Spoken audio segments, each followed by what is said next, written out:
everybody, and welcome back to The Hole in the World, an Invisible Sun actual play by us here at Manapot Studios. I am Zach, your humble GM and producer, otherwise known as Great Zamino. I use he, him pronouns, and I am once again, after a great long while, happy to be back with some of my favorite players, my favorite players, who will introduce themselves now. Starting with Marcy, if you'd like to go ahead. Hello, I am Marcy, aka Experimental Madness, which is the username you can find me most places around the internet. I am a writer and editor and also, I guess, purveyor of fine characters that frequently are seen on this channel. Thank you. I am very excited to be back. It's been way too long. We're going to see exactly how much I'm capable of remembering and how, I will pick up the easy, simple mechanics of this game. No issues whatsoever, I'm sure. And for those that may not remember, I'm playing Gavriel Glinsky, the iconoclastic ardent and apostate who hosts a choir. Hell yeah, still have that on lock. Woo! And going ahead and moving across the overlay. Hopper, if you want to introduce yourself. Oh shit, that's me. Hey, what's up? Still me, still Hopper. It's permanent. It's indelible. Sorry. I'm a professional game master and arborist based out of Brooklyn, New York. My pronouns are they, them, and I am all up in the shit. And I am here returning to play undefined numbers of characters, apparently. It's fine. I'm fine. I'm still normal about it. I haven't had a grieving or questioning or confusion process to go through. It's totally normal. But I will be returning in this here episode as Twigg, the mendicant gallant apostate who heralds beginnings. Awesome. Well done. Also moving down and back, Bill, if you'd like to go ahead and introduce yourself. Well, hey, everybody. My name's Bill. You can find me on Discord under the handle Ghost Bike. And I am playing Maurice Webb, a stalwart empath of the Order of Weavers who turns tales into reality. Awesome. And finally, last but not least, Marissa, if you'd like to introduce yourself. Once again, we return. Oh, wait, that's a different property. Hi, everybody. My name's Marissa. I use she, her pronouns. I am an editor of books, TTRPGs, and video games, known as Critical Kitten, with various punctuation here and there on the internet. And I play Kyrrie von Hollingsworth, the first assistant librarian of the Order of the Vance. She is an aromatic stoic who understands the words, guardian of Zaleska's grimoire, curator of King Nine's library, maven of mirrors, and most recently, the recipient of a seed of truth, which is acting kind of like a therapist. And Kyrie's like, what? I don't need therapy. What? Excellent. All the monikers have been dispensed, and now we can get into a quick recap of what exactly has transpired. So, just a quick one. Just a very quick recap. We all remember everything we were doing, right? Okay. That's what I'll tell everybody. Anyway, let me put on a little bit of music. So when last we left our vislae, they had basically had a very harrowing experience inside the realm of the Gold Sun. They had journeyed there as part of a plan to stop any nefarious plots put in place and into motion by the Vespertine. It had been made clear to them that the Vespertine were using or kind of had been cited by the Elderbryn encampments within the Gold Sun, the Elderbryn themselves being a shape-shifting, family-oriented society of nomadic peoples. However, when they arrived, they found a fairly quiet, abandoned village in which they encountered not a single living soul at first glance. However, the sinister nature of these things, these kind of actions, became much more apparent with not only the appearance of two vislae hunting creatures called, I believe, Morag, but not only that, but it had been part of this process. They had found that Maurice had been taken away from the Gold Sun, or had not made essentially the journey there with them, and instead had been replaced by a modality of himself, a version of him that only exists within the realm of the Gold Sun. And unfortunately, those two different modalities cannot coexist at the single time, which is just appropriate and very helpful, because you guys found yourself in the web of the spiders game, a game of stories in which you found yourselves moved almost like pieces across a board within this village, and you were assisted by Maurice, who was playing this game against his father in the pale side of the Silver Sun.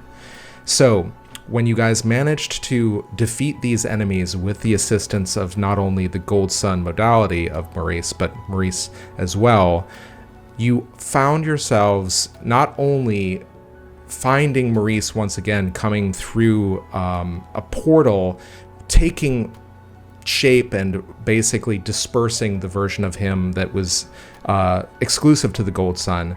He brought with him a mote of light that flew to Kyrrie and made itself clear as a seed of inner truth, which Kyrrie does not very much like at this current point in time. Reconstructing the events of what transpired, you found out that the Elderbryn had been absconded with and kind of abducted by Vespertine agents, and a demon shaped like an envelope that was basically mailing them to the Mollitious Manor. With Twigg's ability to awaken and bend objects to their will, you rewrote the one of these demons to basically mail you, as well as an awakened longhouse that had taken on almost the kind of behaviors of a very large house cat, and mailed yourselves to the Mollitious Manor and prepared for encountering whatever terrifying Vespertine machinations lay in wait there. That said, some other things have transpired. You guys have awakened Fortinbras as a living gun.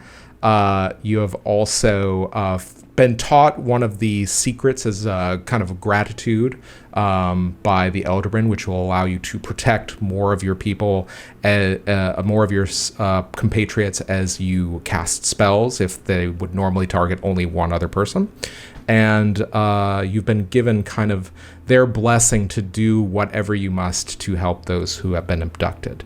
So you guys arrived at the Mollitious Manor, stopping just short of colliding into the architecture of this Mucha-esque Art Nouveau style mansion. And you have found yourselves in front of a door that is yawned open, as if to welcome you to this strange, changing place. And it's there that we're going to pick up where we left off. And I need to change the music. Okay.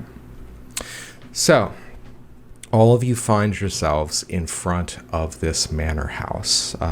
Its front door is... It seems like the foundations of this manor are shifting imperceptibly and sometimes dramatically as well as you kind of make your way in to this place. And when you enter through the front door, unless anybody needs to take any preliminary actions, you find yourselves in a grand foyer with a winding staircase leading up. And this is a fairly opulent manor, you realize. But this place... Well, actually, you know what? Let's go ahead and get a roll. if anybody would like to give me a perception check, they may do so now. I will say, depending on what you roll, you can get some interesting information. Okay. That'll be an 8 for me, dog. Ooh, it's an 8 for me as well.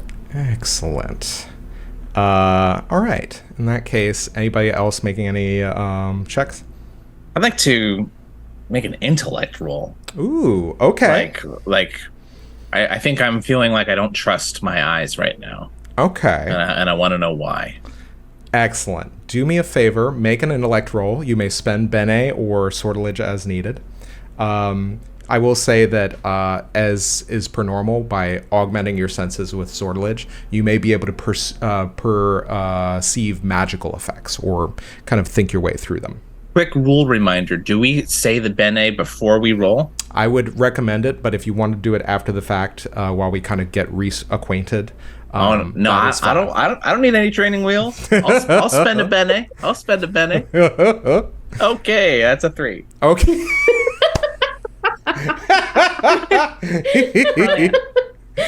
And it's a 2. All right, no, go ahead.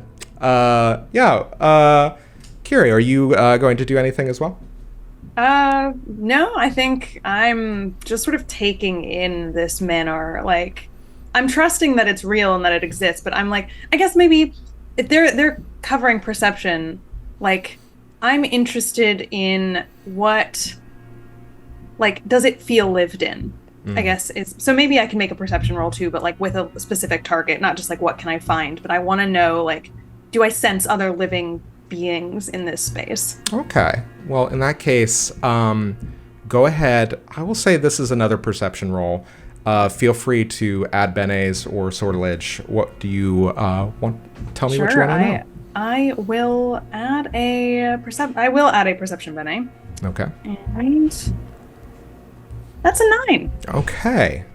All right. So it's interesting how you've kind of, you guys have bifurcated this. One last thing before I describe this. Maurice, what were you trying to kind of think your way through? Like, a twisting, changing manner in the Golden Sun used by the Vespertine. Like, what piece of information am I missing? And I think I'm kind of scratching my beard, trying to think this through, and just sweat's just pouring down the side of my face. Excellent. Okay, so I'm going to deal with the intellect roll first, and then we're going to move through the perception rolls. And in fact, I will ask Gavriel and Twigg, think about what you're trying to perceive before I ask you. With that intellect roll, there's something that it seems like it's on the tip of your brain, but there's just something really obvious you feel like that you're missing. As this manor kind of shifts and moves, it is moving very slowly, changing very minutely as you kind of like take a look around. And in fact, there are, these really interesting kind of intricate patterns that almost seem to kind of like the way you might like decorate a wallpaper or find a pattern in it. You notice that patterns in very minute ways are changing. That said, so I will give you that on your intellect roll. You realize that this place, there seems to be something you're missing that will become obvious if you think a little harder. You just can't realize what it is. That said, with your 9 on perception, I will say, Kyrrie, this does look like a place where people traffic and walk through. And in fact, at the very back of the foyer, you see kind of a shambolic figure, somebody clad in what look to be these kind of soiled white robes that has kind of like, I want to say almost like a fishbowl for a head, with kind of a goldfish that seems to be kind of floating lazily within the bowl. And that bowl is attached to a humanoid form, but they're moving very slowly and very symbolically. With that 9, you watch as they disappear into another room at the end of the foyer. Gavriel, what are you trying to see with your perception roll? So with my seed of truth, I can see through illusions. And I think very specifically, Gavriel is looking both to assess if this place is actually what it appears to be. In addition to that, she knows she's walking into, if not like an actual home of her enemy, a definite like fortress, and is looking for any hidden traps, anything that they could accidentally set off. So as you kind of take a look around, there is nothing, I will go ahead and tell you right off the bat, there is nothing that you feel is cloaked as if like through a layer of gauze that you would normally be able to perceive. It is not, there's nothing invisible. There is nothing kind of like outwardly sinister or nefarious that you can perceive at work. However, what I will tell you is that as you're kind of like walking around, this place, they're like normally a mansion of this size. You feel like it was once in very well, good state of repair and very well kept. And you notice that there's just detritus and, basically kind of like garbage and trash in the hallways, as though nobody has cleaned for maybe a month or two. Twigg, what are you trying to perceive? 2 things. We opened the door. Was there a mail slot on the door or a mailbox of any kind? You get the sense that if there was a mailbox, that your arrival crushed it completely. Valid. Very funny. Like a groundhog bomb in a mailbox. Nobody expects house-sized cat full of randos in their mailbox, so I guess you wouldn't really build for that, huh? Right. Exactly. Yes. The second thing is, what kind of is there any pattern to the way things are moving and shifting? Not necessarily like just the way things are doing it and what they're shifting into. So it seems almost like these shapes are moving organically, as if just like think of the way like a visualizer might work, or almost, but there's like a lack of uniformity, a lack of rhythm. There seems to be this kind of randomness to it. You just notice these shifts are happening very minutely. Things like, a cornice at the, or kind of like an outcropping of one of the arches. And I will say, as you're kind of like perceiving this way, there are paths that shift.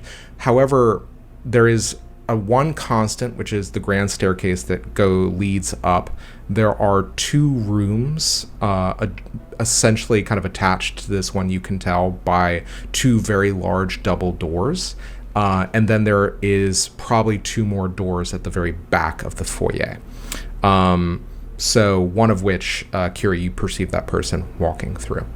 I will say, however, as you are looking for what is changing and what is different, the thing you do notice, however, there seems to be a bright light emitting from the very top of the staircase beyond a banister that itself is beginning to kind of rework and shape into different kinds of wood. What do you guys do? Is the source of the light visible? No.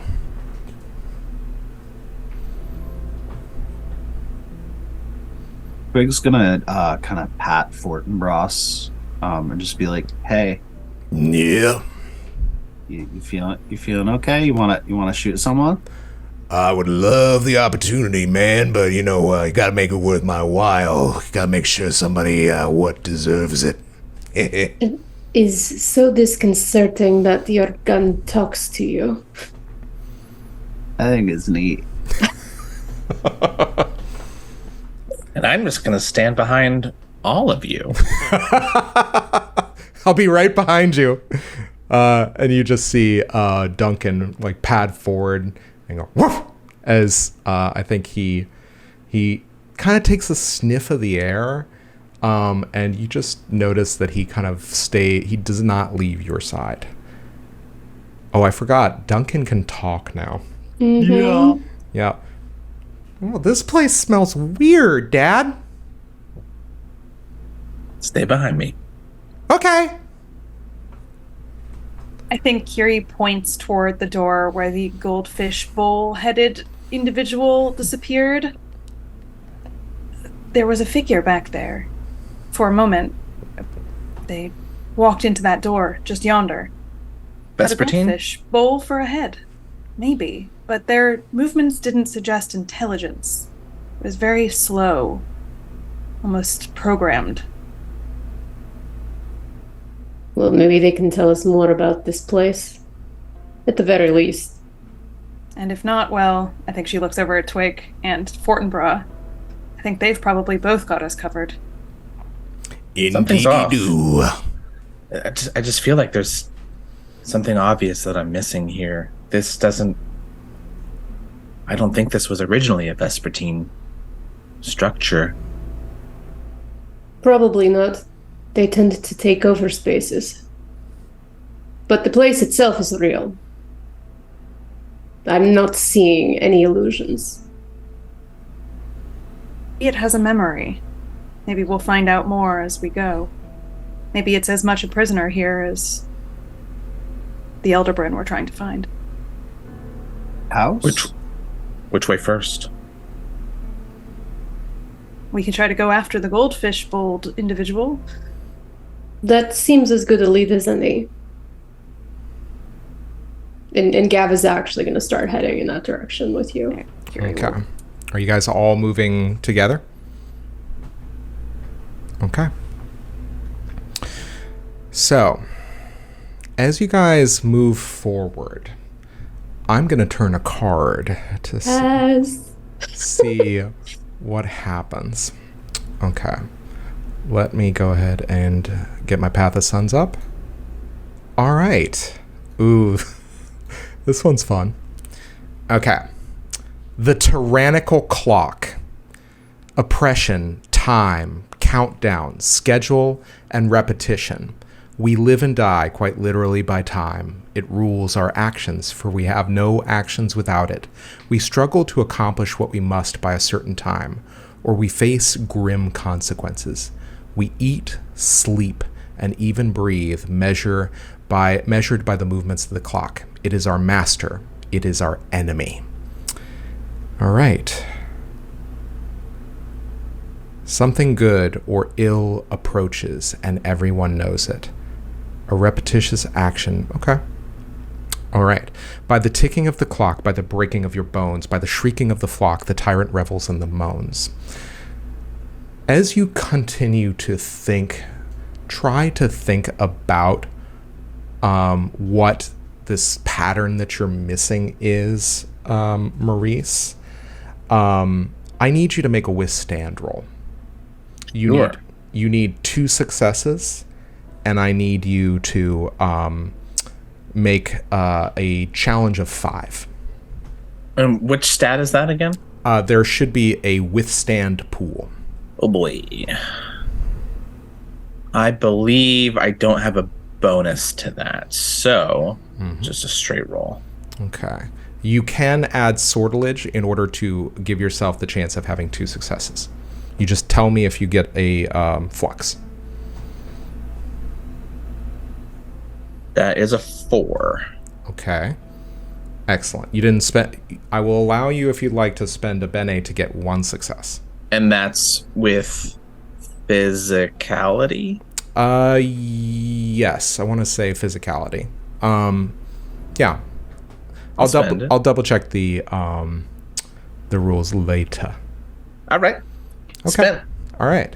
So I will say that you needed 2 successes, but on 1 success, I will kind of give you a bit of insight, which is that you feel this kind of malaise grip you, as if there's just something about this place that seems just oppressive and overwhelming, as if you have started a countdown. That said, the thing that you notice most prominently as you're kind of moving is it feels like the repetition, and that's actually the thing you notice, is you recognize some of the patterns as you're moving. And it almost kind of like feels like it's lulling you into a sense of some feeling or other, but again, you kind of quite can't put your finger on it. I need you to just write down malaise for me. Okay. I think Maurice kind of lags back a bit and kind of puts his hand against his chest and says, "This place is getting to me. Everybody, keep your wits about you." Excellent. Now, as you guys get to the back of the foyer, you hear a strange noise just beyond the door. As if like the sound of scraping, and just this kind of like tinny reverberating noise. What do you guys do? I mean, I'm actually going to head in the direction of that sound. Okay. Rifle unslung. All right. Is anybody else doing anything else? Does the door look like it's a normal door, easy to pass through? It is ajar. Okay. Twigg is, I think, kind of turned around and is looking for any doors or passages or windows or egresses that were not there before. Yeah. Okay. Yeah. Give me a perception roll. This feels like the kind of place where we could lose our escape route very quickly. Mm-hmm. Should we make a breadcrumb trail? Oh, sick. I thought it was a 1, but it's a 7. Excellent. So a total of 10. Okay. I will say with a total of 10, I will say Kyrrie has pointed out, do you want to leave a trail? With a 10, you have a very clear sense that a trail would not help in this, if it truly is kind of a vanishing scenario. Like basically the path might swallow things up. But the thing you notice is that things are shifting very slowly. And with that 10, you notice that just one of the things that you see in the foyer, a window has gotten wider. But it is still basically kind of like a standard window that faces out, looking around the Golden Sun where you guys found yourselves. The thing I will say that you notice is that your surroundings are also shifting slowly, as it seems like the house is moving. Oh, okay. Because, great. Hal's moving indecisive house. I think we're moving. The door remains ajar. What do you guys do? I mean, I'm heading in that direction. I'm pushing the door open further. Okay. Is anybody else doing anything else? Staying next to Twigg, wherever Twigg moves. Okay. Cool. I think before passing through the door, which Kyrrie will do, she briefly puts her hand on the wall of the house, or on the manor, I suppose, and I think she wants to use her forte ability, level 1 understanding. I touch a creature or object and gain a bit of information about it. Level, common name, nature, age, and so on. I don't control what information I get, but I can use this ability multiple times to get more information if I choose. Okay, do me a favor. Cast a spell. I will once again bring up the path, and I'll turn a card. Are you adding anything to the spell? Okay. Muted. Yes, I think it's just going to be straight +1 die. Okay, cool. All right. The card I drew is the Ghostly Presence. It augments pale. It weakens green. Mysteries, rats, mirrors, and stone. That's me. I love it. Excellent. The past, guilt, unresolved issues. Something from the past, perhaps something forgotten, arises in the present. The most typical interpretation is that this ghost from the past will give the person in question trouble, but it's possible that it's the reminder the past is not entirely negative. Do you remember? Do you remember what you did? I do. Okay. So as you touch the house and you use this ability, what is it you are hoping to get? I think she's reaching out to it, like with the possible. I mean, we have Fortinbras who's awakened. We've got a previous house which was awakened. Most places Twigg walks, things awaken. I think she just has this sort of notion that like things around her could potentially be alive. Mm-hmm. And so I think she's trying to like reach out to a consciousness or any sort of intelligence that this manor might have, and or a history or a memory it might possess of what it once was, and just try to access some of that. Okay. I will tell you this. When you touch the house, you understand very clearly, yes, it is alive, and it is immensely powerful. In fact, what I would like you to do is I'd like you to roll, add your spell level, and add 1 for the fact that that card was your family, and tell me what you get, and I will tell you how much, what kind of level of information you get. Sure. All right. That is a 5 on the dice, plus 2 is 7. Okay. With a 7, you touch this place, and you get a flash of memory as if the house is responding to a question that you have posed to it.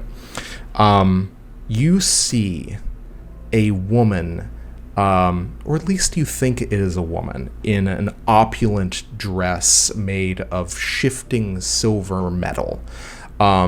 She has this very kind of beautiful face that you notice that it changes as she kind of looks on a group of what you clearly see are admiring, almost like residents or visitors of this manor. All of them are clad in white robes of the most kind of immaculate make and sheen. But at the same time, it's almost as if when you sense this memory, that you're looking at a reflection of something that has transpired, and that seed of inner truth speaks in your ear and says, I think that this was better days. And as if almost to time with that, the house itself seems to whisper to you her elegance. And that's what you get from that.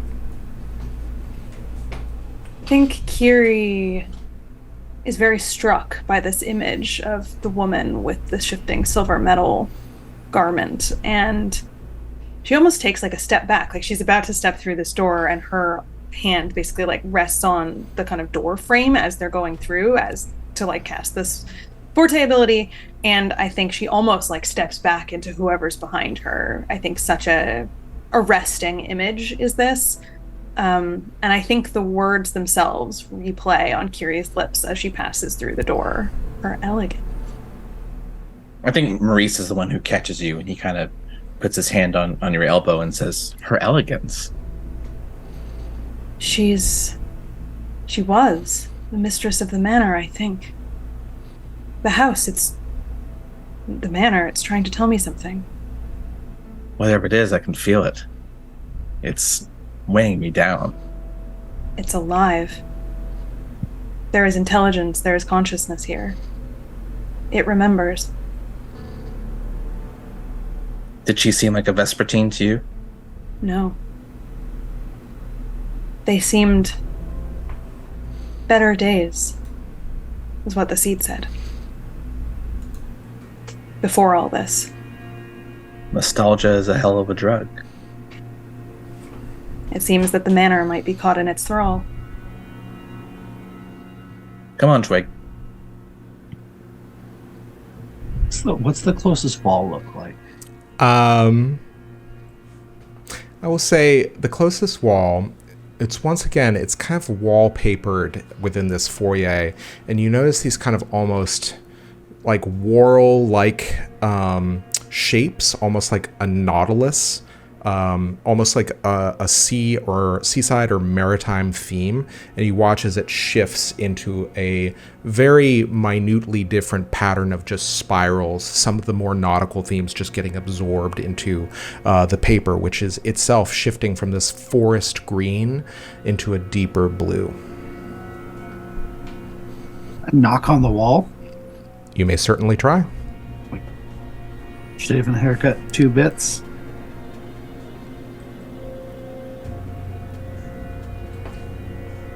You hear nothing else. Okay.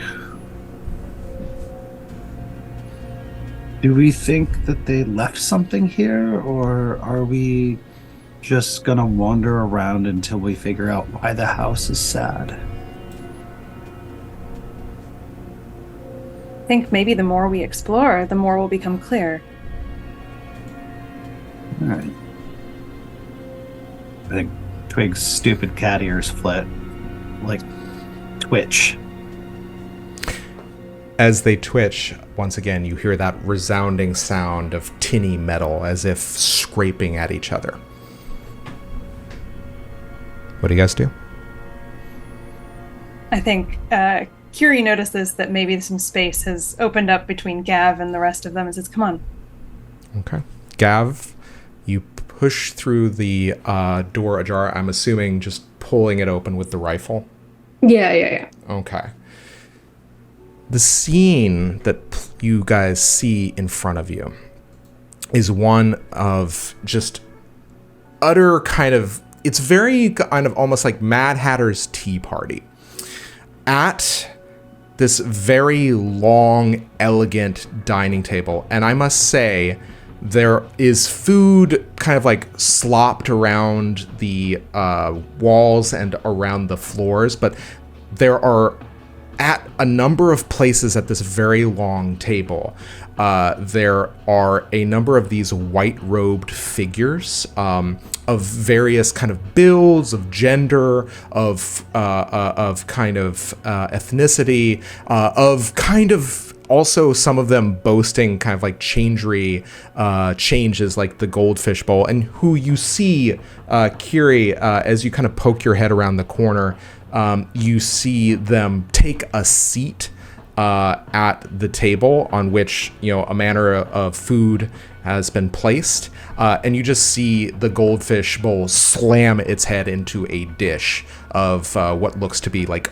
older, kind of like wasting, spoiling food. Around this table, I'll say there's about 5 of these figures with these white robes that are very in different degrees of kind of decay, I'll say. Some of them have slammed their heads into the dish in a similar fashion.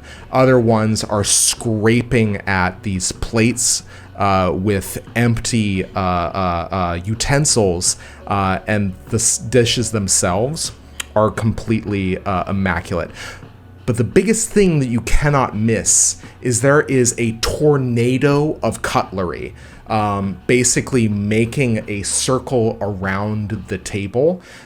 You see where one of these figures walks through it and emerges with a ton of like scrapes and cuts through the robes. They do not seem to notice. And anybody else who wants to perceive anything else can make me a perception roll.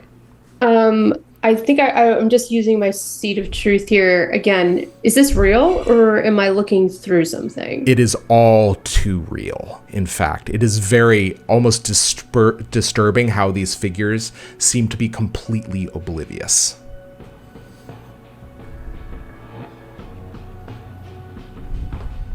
I don't get the vibe that these are Vespertine. You do not.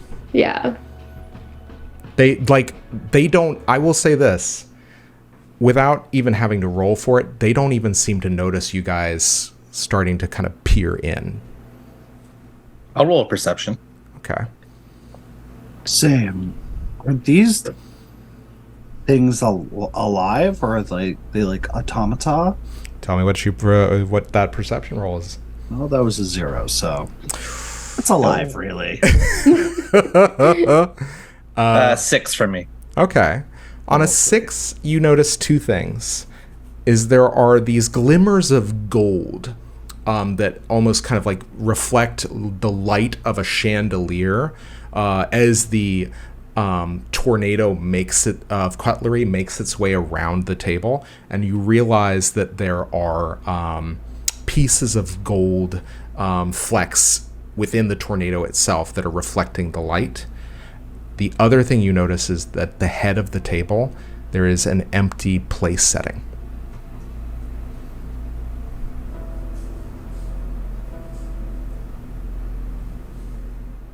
Gav is going to lower the rifle as she steps fully into the room. Okay. And just sort of give a very tentative hello. You hear someone muttering to themselves, one of these figures, intently to the plate. I will also tell you, around the table, there are a number of place settings that still have gold domes over the plates. But the How many? I'd say there's probably about 5 or 6. Okay. And at this point, and it's a very long table, it could easily seat 20 or 30 people. However, the muttering you hear is, as you kind of get closer, utter nonsense.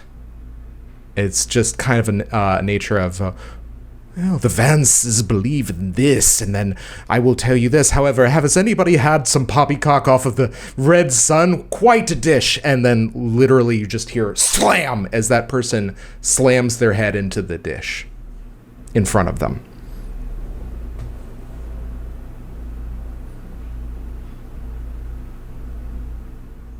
Gav looks back at the rest of you like, if I had a nickel for every time. What do you guys do?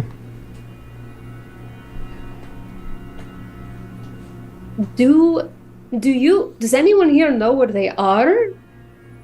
Nobody is responding. Yeah, Gav is getting the sense that we're not visible to these people.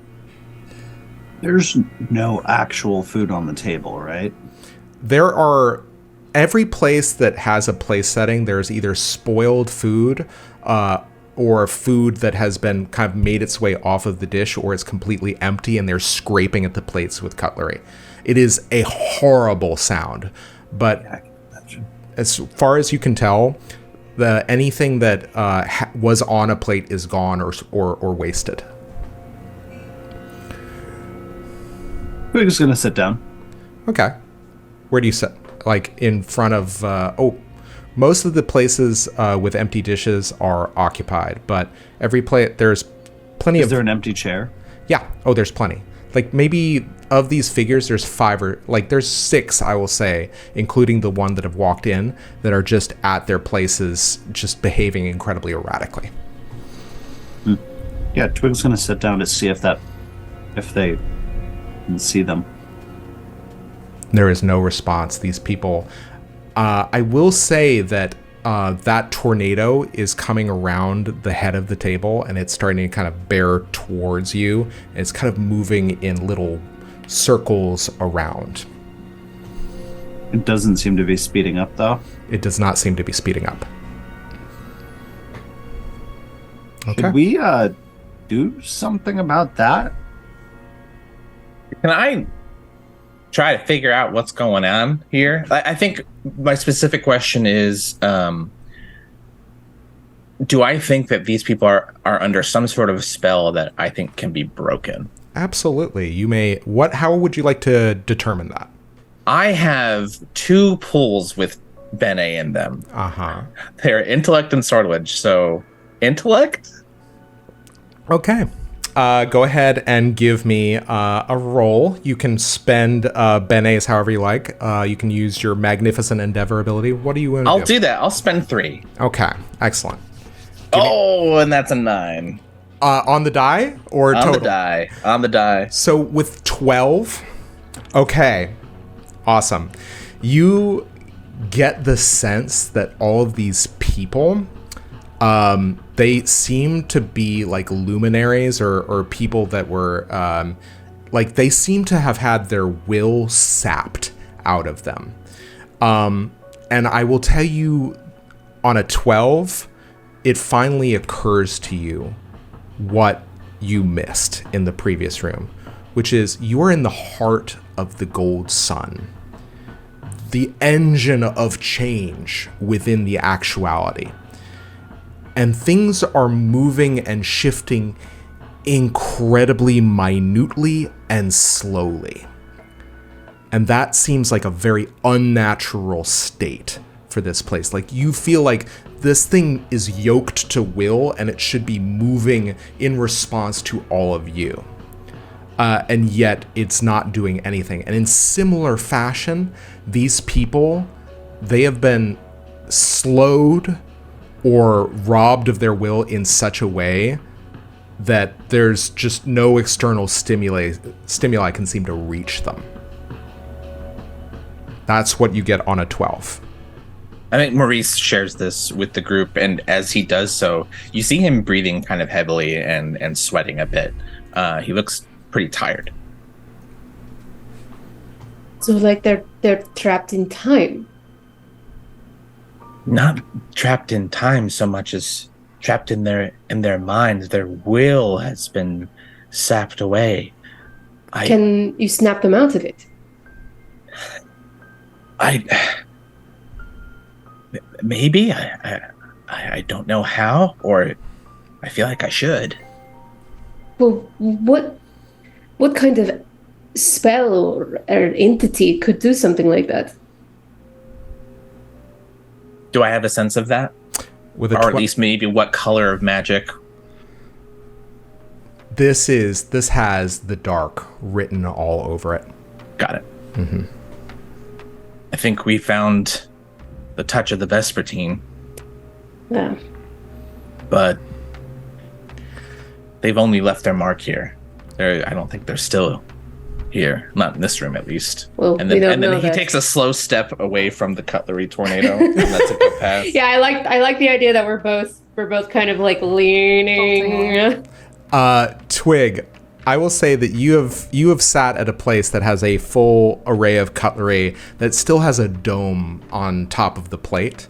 The cutlery is the most bizarre assortment of cutlery that you have ever seen. Like, it's arranged in such a fashion that, like, there's a melon spoon somewhere in there. There seems to be something like that has a little cog wheel that also has a blade attached to it.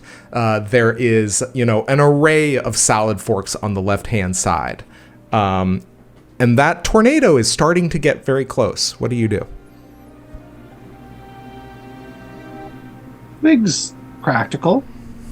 They're gonna grab all the cutlery and shove it in their pockets. Okay. Yeah, practical. Absolutely. How do you do? And then lift the dome off to see what's in there. Okay. So, Don't like that face, Zach. So there's two things. One thing I need to do is, so you're going to remove the cutlery first and then the dome, right? That is correct, yes. As you pick up one of the cutlery pieces, are you just going to try to grab them all together? Yeah, it's kind of a scoop. Yeah, you feel them shaking in your hand as if the moment you removed them, whatever kind of magnetic force was keeping them yoked to the table wants to jam away and join the tornado that is making for you. Do you still hold on to them, or what are you gonna do? I think, I'm going to hold on to them, but I'm going to deliberately let one go. Yeah, and you watch as it flies through the air to join the cutlery tornado bearing down. I need you to make me a dodge roll, and you can also use physicality to try to hold on to all of them as the tornado gets closer. Cool. No doubt. Dodge. I have 2 in that, so dodge will be a total of 6. Okay. On a 6, you are not cut by the little cogwheel knife as it flies out of your hand. And on the physicality, how did you do? Am I just rolling a straight D10 unless I want to choose something? Yeah, you tell me. Is there anything that you do? I'm trying to think if there's any skills that would... I don't think there's any skills that would especially help me. I'm going to keep my physicality. I can use that for magic. I'm not going to spend it to try to hold some forks. Okay. That feels... Oh. That's a total of 5. Okay. On a physicality 5, I will say that you do not... You manage to, like, throw these this cutlery in such a way that it doesn't actually look to cut you, but you watch as it rejoins the cutlery tornado, and as it does, make me a perception roll, actually. That'll be a total of 10. Okay, on a 10, what you notice is one of these golden... You realize that as the tornado gets closer, there is a storm of almost like chrome, but kind of like a dull with a dull metallic sheen that is whirling around what you assumed were like gold flecks of light, but really you just see golden pieces of cutlery, and one of them seems to just kind of turn end over end and almost to orient towards you as the tornado makes its way past, almost as if it's trying to signal you.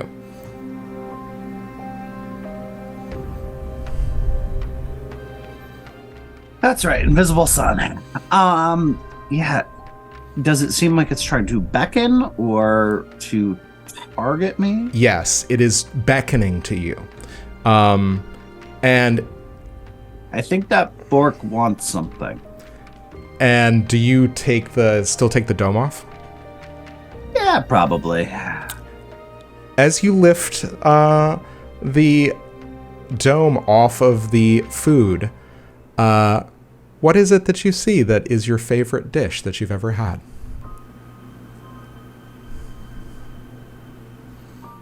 Well, What a question to ask a logo for.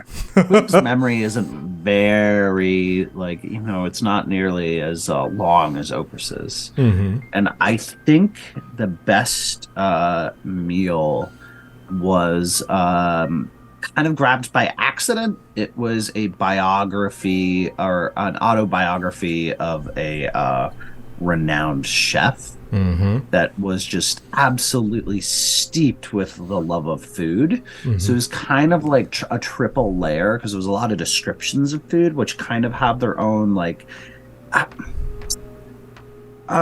the word I'm looking for? They have their own body to them, and then Flavor profile. Yeah, they have a flavor profile, but like the love of the food itself as like kind of a meta, like it really added texture to the text. So the thing that you see is it is the unpublished manuscript for that same book before it was edited, before it was pared down into something that was more readable. And you realize that it is, as you kind of like reflexively touch it, it is a sumptuous, absolutely absolute feast, but there is just kind of like this kind of grit and edge to it that is the personality of the chef kind of poking through. And I will let you restore 3 bene. Give yourself 3 benes to physicality as you touch it. Ooh. As it feels like you have just partaken of a hearty meal. I think you muted. What'd you say? No, I just didn't Half the- words. What do the rest of us see? You see a manuscript, and Gavriel, in particular for you, you see that whatever this was, it was a manuscript that drains of ink and of content as Twigg touches it.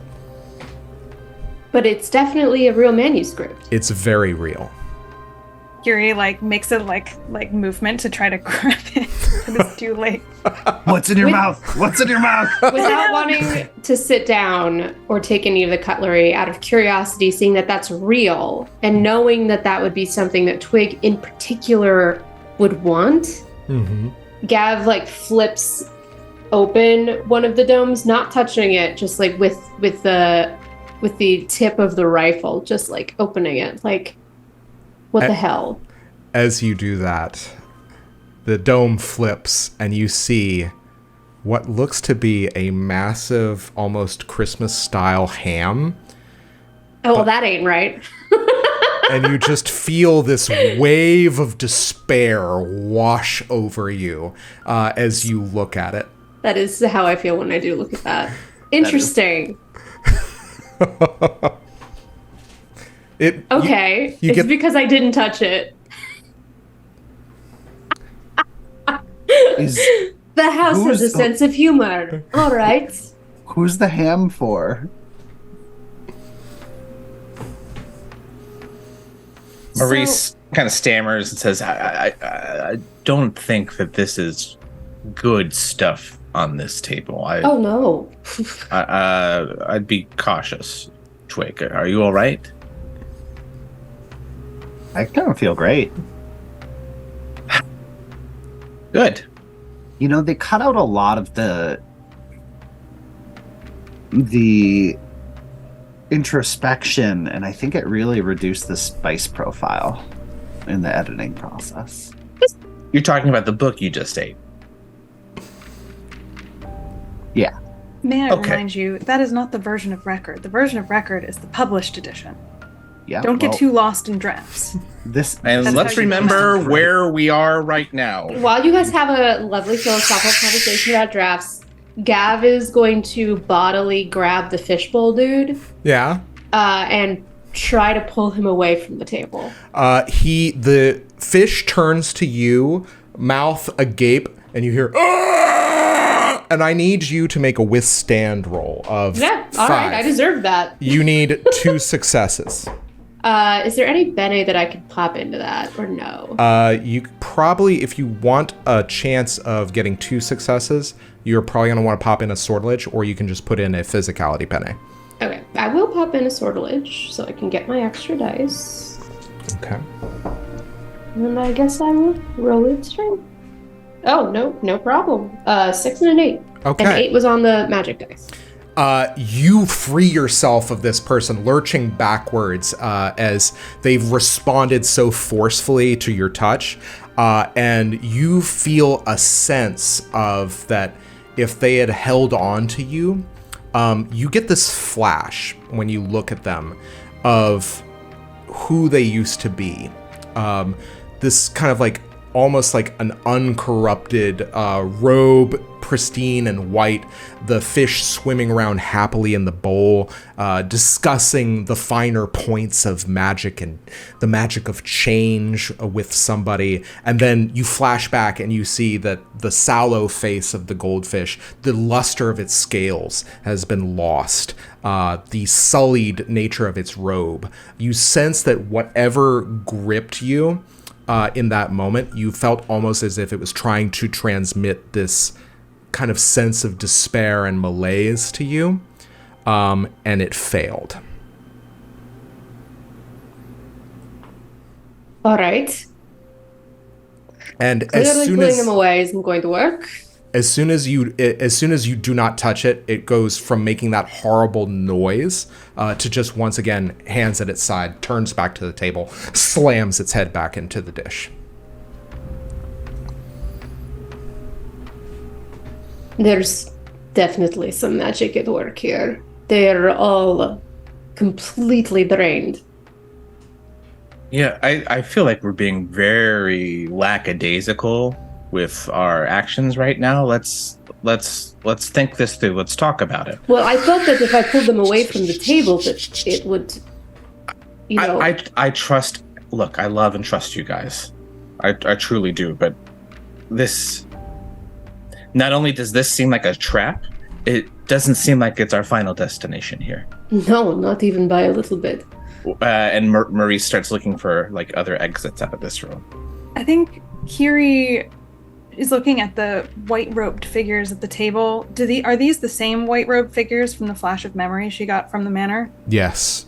And the sense that you get from looking at them is that they had like some sort of like title attached to them. I think Kyrrie looks at the other three. This is like a book I read back in the Grey. It was a Dickens novel. There was an old woman who wasted away in a house of splendor because she was unwilling to let the ghost of the past go. I wonder, if we accept the laws of lullaby logic, which seem to be at play here, we accept that we seem not to be in the same, she looks at Maurice, the same diegesis as these people. If they've been stuck here by a touch of the dark, maybe what they need is someone to draw back the curtains and let in the light. Perhaps they've been waiting for the lady. This might be a risk, but in the spirit of experimentation, and I think Kyrrie is going to use her level 4 Forte ability, Words Become Truth. Mm-hmm. I write a noun, which I think can be a proper noun, on an object, probably a piece of paper, but on something else, and to all who are close to me when I do, the object or person or what have you, the noun, looks, feels, tastes, and smells like what I've written on it. Thus, if I write wolf on a piece of paper, those close to me perceive the paper as a wolf. Okay. Although this is basically just an illusion, it is a potent one as it exists within the mind of the victim. However, because it is in their mind, I have no control over the specifics or what happens after it is created. And I think what Kyrrie will write is her elegance on a piece of paper and stick it to her chest.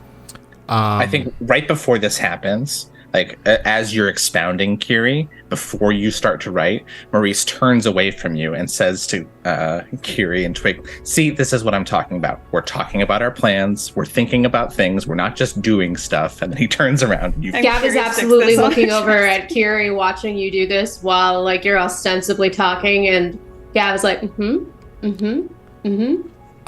like big thumbs up. Okay, I love this. Kyrrie, I need you to make me an intellect roll for this. Sure. I was gonna say add the level of the spell. Actually, you know what? This is a interaction roll. Add interaction. Excellent. Okay. And this is another card pull, right? Oh, this is absolutely a card pull. Ability. Let me go ahead and pull that card on the Path of Suns. Ooh, okay. This one looks fun. All right, it's loading. All right, the mysterious rune, magic, mystery, wordless communication. Words are spells, and spells are words. Runes encode words. They hide them in plain sight. Store them. If you can decipher the rune, you can gain its meaning, and thus its power. Those who scribe a rune, or even those who hold the book or other object the rune marks, are its masters. This is Secrets, Ravens, Books, and Flame. The secret family holds the mystery of a rune along with all its hidden meanings. It is not an unknowable truth, but a secret that can be learned, though it's likely a difficult and dangerous one. Can you decipher what the book holds? This is great. Okay. That's exactly what Kyrrie's trying to do. Go ahead and make that roll. Yeah, I will definitely add an interaction bene to this. Mm-hmm. And you're adding your level of your spell as well. Yes. Cool. Oh, dang. All right. All right. So that's 7 on the dice, 8 for the interaction bene. Level of the spell is 4. 12. Okay. So you watch as the tornado seems to lurch towards you, pulled by what it reveals are golden cutlery that fly and begin to orbit you with a 12. You watch as the tornado that was flying around and seeming to try to restrain it, all of it drops almost as though it's died, whatever force was animating it. And orbiting around you in a perfect circle are the bits of cutlery that are all basically reflecting gold and metal, as if they were waiting for you. Kyrrie, I think, takes a moment, looks down at her newly illused self. Mm-hmm. Well, this is different. I will say this, because that spell allows people to perceive you as this object or this person. All of you see a glass robed figure that who is seemingly wearing an elegant glass that shifts, made of molten glass, into interesting arrangements and differing kinds of style of formal wear.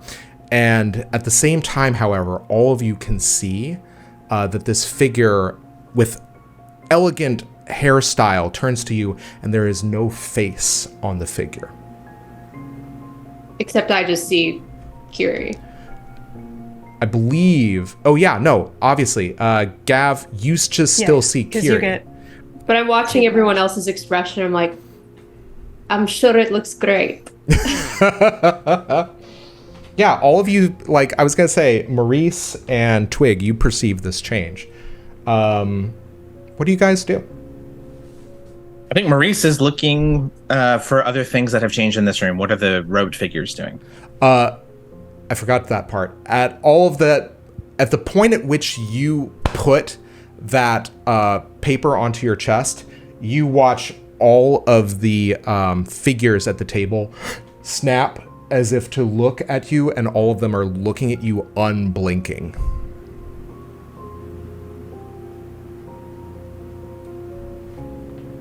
Suppose I should try sitting at the head of the table, huh? Or say something to them. I think Kyrrie is in a moment where she's like, okay, this sort of worked, but actually she knows nothing about this woman. She has absolutely no context beyond what little she gleaned from the vision that the manor gave her. So she's like, how do I be this woman? Well, what is everyone staring at? There is no response. All of them are just staring slack-jawed at you. Maybe you need to sit at the front of the table? It's worth a shot. You sit? Yeah, go ahead. Yeah, she takes slow, measured movements. You can clearly say Kyrrie is trying to play the part of, she doesn't know, a monarch, a queen, some sort of noble woman, but no idea who she is or what her relation to anybody else in this manor is. So she's just going to assume she's some sort of aristocrat. Okay. And you sit at the head of the table. The place setting is completely empty with the exception of a dish covered with a golden dome. And the golden cutlery continues to orbit you. What do you do?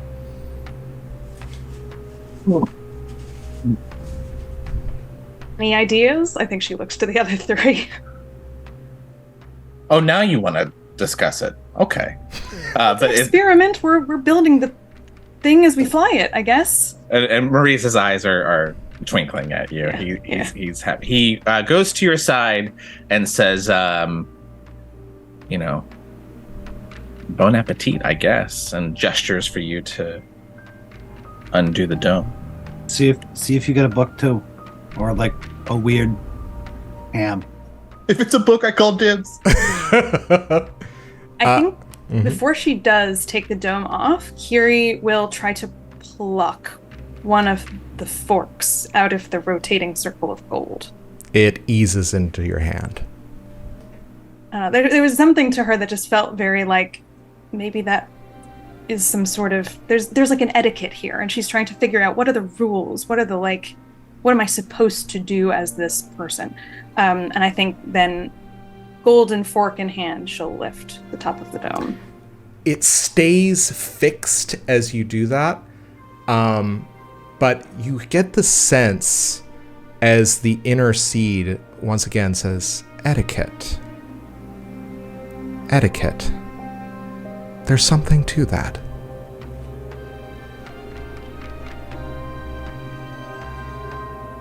Knew it was lullaby logic. There's something I have to do. There's something that's expected. There's an etiquette here. Well, maybe it needs to be cleaner here.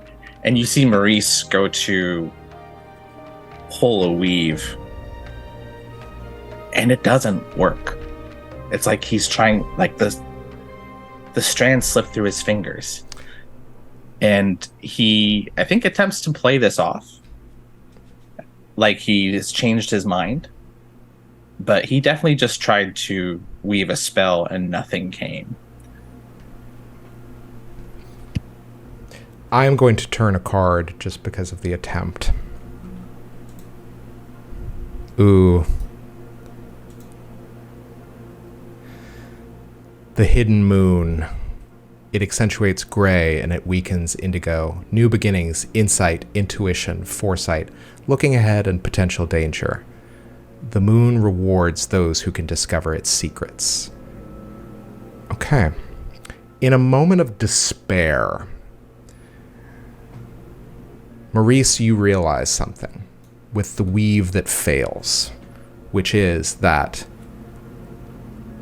you realize that it just feels harder to do any kind of spellcraft while you feel this kind of impending sense of despair. You will gain a point of despair, and you realize that any other spells or forte abilities that you cast are going to take some more effort. He goes to says, I'm recovering. Says, come on, Duncan, let's clean this place up. And goes to find the dirty parts of the table and kind of sweep it clean to try and make this place more presentable. Maurice, as you're doing that, go ahead and make me a intellect roll. Thanks. I'll spend 3 on it. Okay. I got 3 on it. That's for a grand total of 5. As you're kind of like cleaning up around the table, the thing you notice is there's still several dishes that are still domed on top. But the thing that, attracts your attention is the cutlery is in a very specific order. It's very elaborate, and there are 20 pieces of cutlery, but they seem completely undisturbed, as if the magic of the dome was what was holding them in place. Maurice says, I think I found something. And let's see. I think what he wants to do is, I'm trying to find a way to use like a little cantrip to do this, but I can't do it. So he said he shares it like, I think it needs to be in this specific order. And he says, Gav, come help me with this. And he says, okay, first on this side, it's a fork, but it's kind of the side. It's a little bit like, I don't know, like a little feminine, like the hips, and then the other one's much straighter. How is a fork a woman? With hourglass. This one has I mean, look at these two. Between these two forks, this is definitely a guy. There's a very broad and masculine-looking fork. You like you've lost your mind. Help me describe these better, please. Help. This fork is slightly rounder, and the other fork is slightly straighter. Yes. Okay. And they go in this order. Twig, can you help Kyrrie put it in this order? And so I think I see the two groups kind of shouting. I do. Twig does have a perfect memory. That's great. Perfect. Okay. What do you do, Kyrrie, as the other members of your vislae party endeavor to try to help you? Yeah, I think like as Twigg is kind of like reporting back and the others are, reporting like this is the order. I think she's looking specifically at this like circling gold like types of and she's like I imagine it's like she's just plucking out as they go by. It's kind of one of those games where it's just like you got to grab it before it moves past you. Mm-hmm. I think games of like skill which require precise movement and understanding of physical space are not necessarily Kyrrie's strong suit, so I think she has to make a couple of attempts to like grab the right one. But I think as she's like doing this, she's lining up like looking for each one that's called and then putting it in the proper order that's told to her. There's like actual real orders that like cutlery would be in a fancy party. In the Gold Sun, perhaps. Or perhaps at this time in the Gold Sun. Like, do you recognize these are real forks? Does anyone need these many forks ever? For what purpose? I can tell you in the gray, never. I mean, to be fair, there are some things that do require more than one fork, but usually not 20. No, that's not true. A fork can be used for many things. You just had money. It is true. I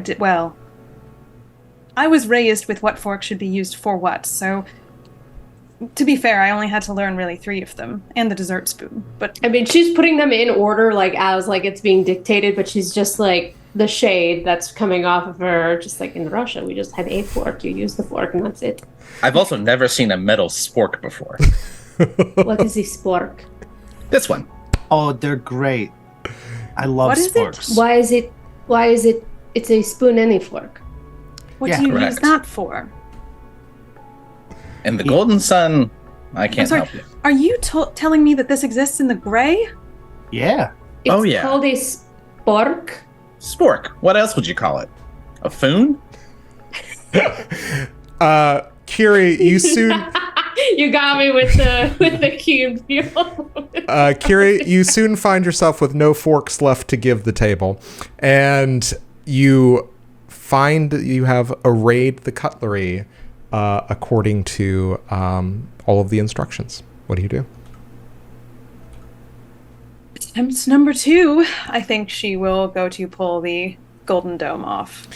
You pull the golden dome free very easily, whereas before it felt fixed, almost as if it was being held in place by the table. And you see not necessarily a dish of food. You see a piece of a jigsaw puzzle, large, and on it is a mouth, elegant, manicured with makeup in varying shades with flecks of gold, and it is mouthing something to you that, as you understand the words, you read very clearly, "Help me." And it is at that point we're going to take our 10-minute break. So everybody who is watching this in the future, thank you so much for hanging out with us as the vislae have solved my food puzzle. And we will be back in 10 minutes, so stick around. So Twigg sidles over and just goes, "You gonna eat that?" No, I think decidedly not. Can we all hear it calling for help? You guys can't hear anything. I will say that it seems that sound is not escaping from this jigsaw. But at the same time, Kyrrie, you can just read the lips and what it is trying to say very clearly and very slowly. "Help me." All of you can see the lips moving on the jigsaw piece if you were to come around and look at it. She's asking for help. Oh. It's a game. a puzzle. We can put it back. And Duncan starts excitedly jumping up and down, up to height level. Yeah. And in this moment, you see kind of a flash.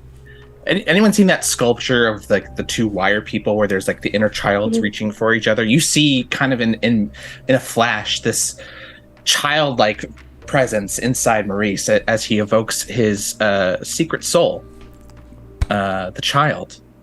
And by spending 1 crux, all my pools are refreshed and I gain a joy. I will tell you this. Okay, all right. So, 1, I need to pull a card, but I'm going to change the music up a little bit for that. I will tell you this. There is this kind of exuberant feeling that washes out, but invoking a secret soul, the only time you guys have seen this happen was when Twigg evoked the Doctor in order to defeat Jiren the Devoured. And it was this kind of momentous feeling of something manifesting almost like an avatar over their corporeal body. So when this manifests, I will tell you one other thing is I think that this will dispel the malaise on you. I can't not reward that. And in fact, I've turned a card. And the card I turned is the Doctor, which is the nemesis of visions, swans, blades, and water. Which is me. Yeah. So I will say this, but doctors are supposed to heal. What is it that you're doing? So the Doctor is the nemesis of the Visions family. This enigmatic, genderless figure is a harbinger of illness and plague, but they offer the possibility of succor or even remedy from the disease they foretell. There is an inherent contradiction to the Doctor then. They are the hero that we really do not want. I will tell you this, evoking this secret soul is not a decision one makes lightly, even subconsciously.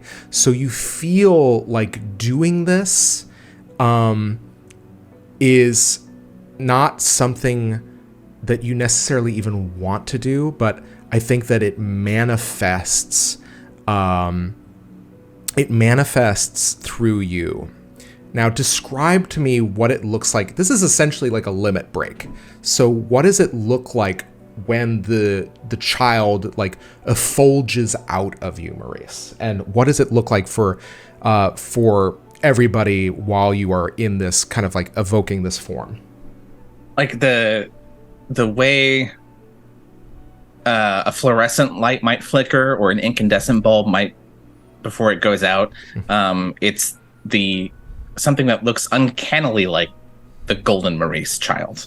Oh, absolutely. Wonderful. I think there's even kind of it's almost like you have evoked, you have broken this law of the actuality in which these two things must coexist at the same time.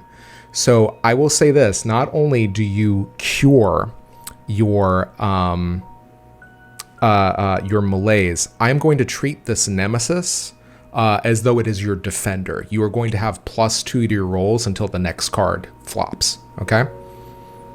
Cool. No, don't. Okay. So all this has happened. You guys watch as the joy surges forth out of Maurice. I will say, however, in this moment, Duncan has jumped up onto the table saying, "Yay, Dad is happy!" and then snags the puzzle piece. At which point, he just seems to kind of go off into a corner to gnaw on it a little bit. Oh, Duncan? Kyrrie, I think, Kyrrie goes immediately after it. And as Duncan, drop it. Duncan turns, and on the end of his snout is an elegant mouth that looks at you, and his eyes look at you and says, "What?" No. Oh, no. Sorry. Duncan? Yes, that's my name. Why must you ask me in such a way?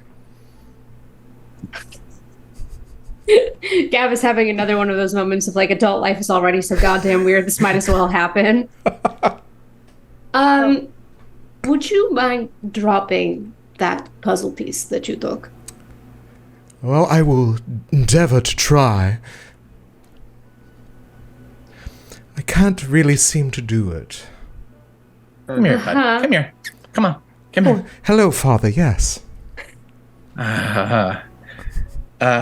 Come here, and I will gently try to manipulate this puzzle piece. You touch the puzzle piece has melded into Duncan's snout. Why? Maurice turns back. What's become your mouth? Turns back and says, "It's worse than we thought." Oh, Father, I love you too. Duncan, do you feel anything from this puzzle piece? Do you feel different? Do you know anything else? Is it hurting you? I feel very happy to be with you, but that's because I love you. Okay. Excellent. So am I to presume that that poor individual that definitely was split into multiple puzzle pieces, from what I'm guessing here, is now possessing the soul of your constructed dog?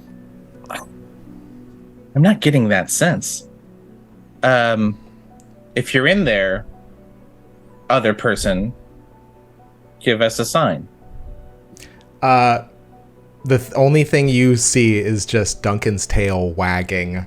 Well, back their and forth. voice is definitely possessing them. Well, at least Yeah, I know can't say what- I'm a fan. At least I know what her voice is supposed to sound like now. Hopper out of the, or not Hopper, pardon me, Twig out of the holster, you hear, Oh, that's kind of messed up. I agree with the gun. Which is a phrase, I mean, I've said frequently, actually, but never to one that was speaking to me. Okay. Well, that happened. Duncan, how about this? Do you want to play a game? I would love to play a game, Father. Do you know where any of those other puzzle pieces are? Can you smell them? I will tell you this. Make me a perception roll for Duncan. I can't do anything seriously. Like, I can't anymore while he talks like this. It's out the window. This is a comedy now. Add 5 to your roll, Maurice. I'm going to do that, and I'm going to push a sortilege, so I'm going to roll Cool. 2 of them. I love this game. I did Fucking dog. I think I forgot how much I goddamn love this game. So that is a 0 and a 4 on the dice, but it was not the magical die that was a 0. Cool. So that is so that's a 5 and a 9. Absolutely. Okay, on a 5 and a 9, I will tell you this. Well, I do sense something. This way, I think. And Duncan begins kind of sniffing towards the door of the room, which is still ajar. If you guys would like to follow, you may. You do notice, however, that all of the robed figures have collapsed into unconsciousness.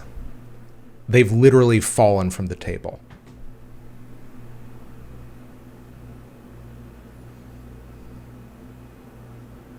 Well, I think that Gav goes over and just like does a quick pulse check. They're okay. They're alive. Whatever gash was on them, I think, broke when we removed that golden dome. I sense more this way, Father. Oh, that is not a good sound. I don't like it. Not coming. The sooner we put this person back together, the sooner Duncan stops talking like that. I think Maurice is like, he's not listening to me. Duncan, wait. Okay. Excellent. What do you guys do?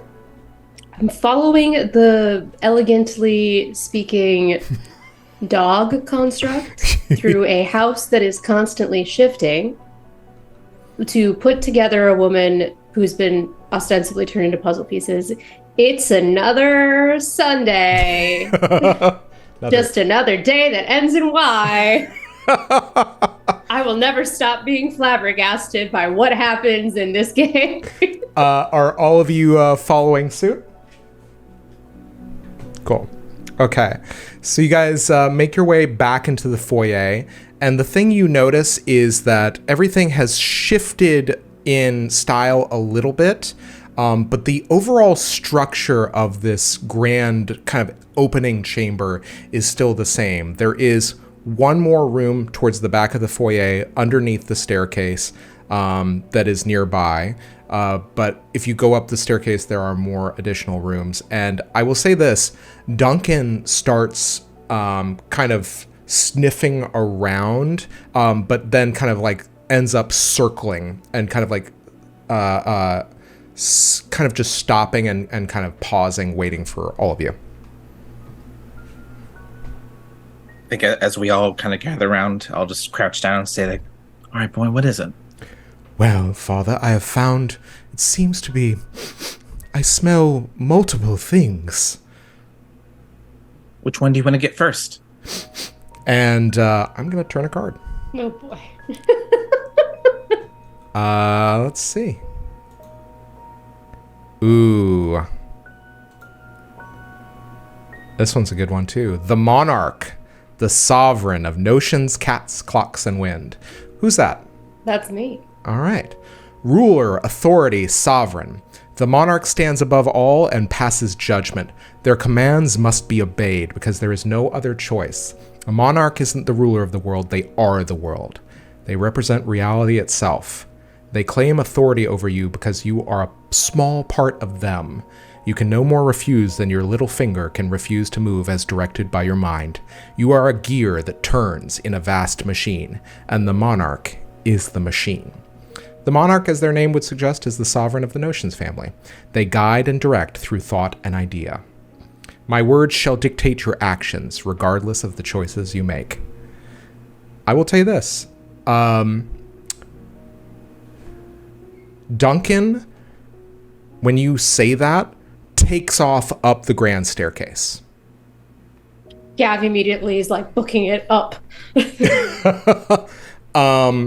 And as you kind of book it up there, are all of you guys kind of try to keep pace, or what do you do? Okay. Gavriel, you see Duncan go off in a direction over to the left towards this really long and tall doorway with an arch. But at the head of the staircase, you see something. You see a sculpture of molten glass slowly shifting that is in the form of an elegant woman. It is glowing brightly.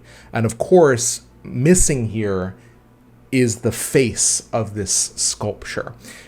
On the plinth on which it is standing, you see a small nameplate of the brightest luminescent gold that reads, "Her Elegance, Mistress of the Mollitious Manor."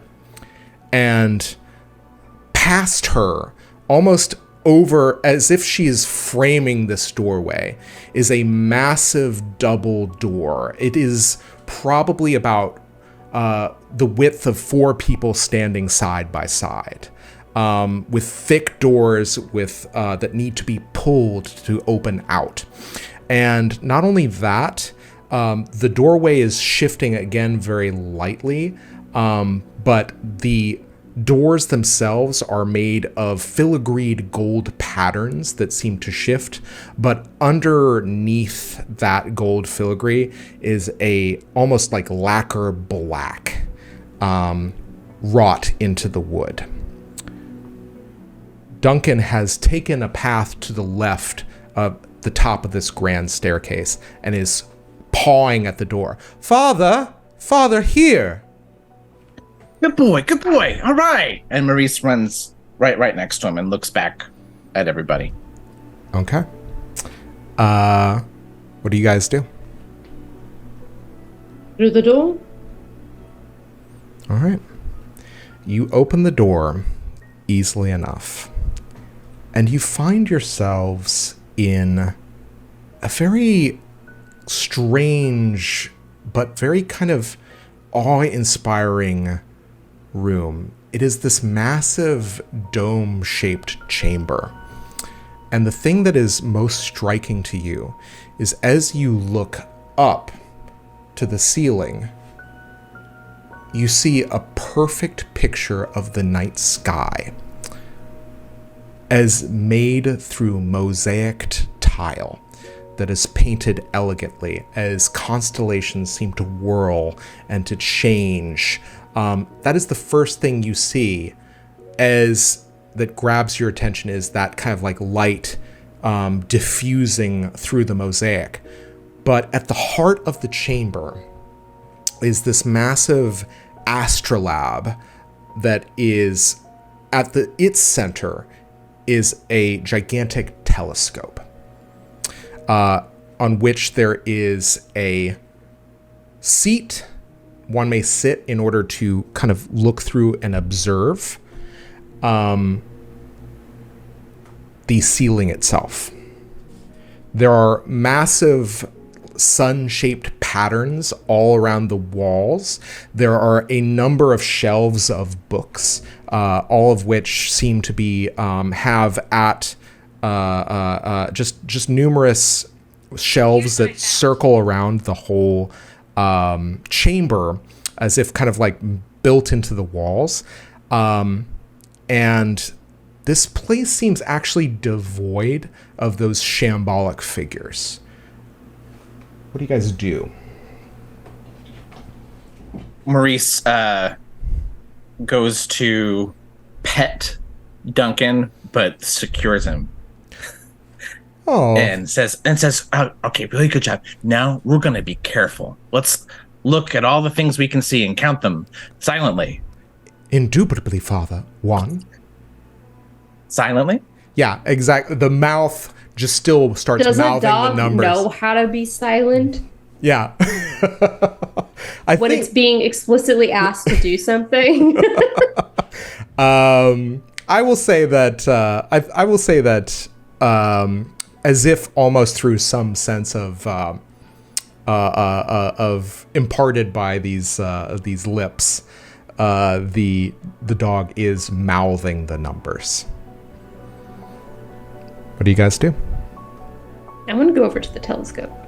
Okay. What do you do? Are you going to look through? Yeah, I really want to. Okay. I really wish I had this in my room. Excellent. I think it would cure my insomnia, this mosaic of space. Space mosaic. Do me a favor. I would like you to roll intellect as you sit at this place. I will actually put a bene into this. Excellent. And I have +2 because my sovereign is up. Excellent. Actually, yeah, that's perfect. That's going to be an 8. Okay. Total. So as you sit at this, the seat of this telescope, you get the sense of the mechanism here, which is that there are these numbers of dials, and there are approximately 8 wheels, and there is almost like a 9th wheel over to the side. And you look at all of these dials and wheels, and you realize that as you take a look at the scene here, you realize that they pertain to the Path of Suns. And in fact, the Astrolabe, as it is actually a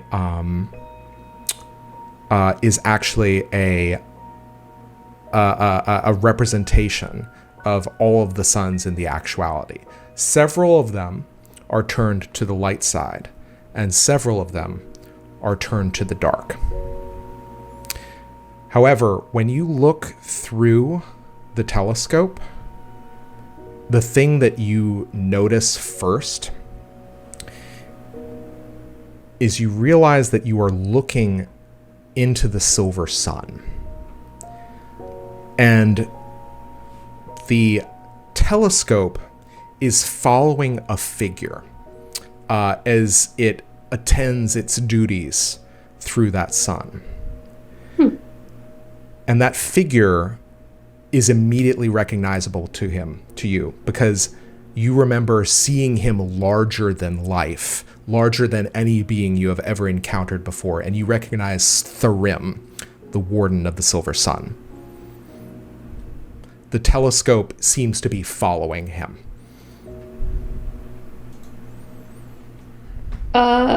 Everyone come over and take a look at this. And Gav's going to step back to give everyone a chance to peek through.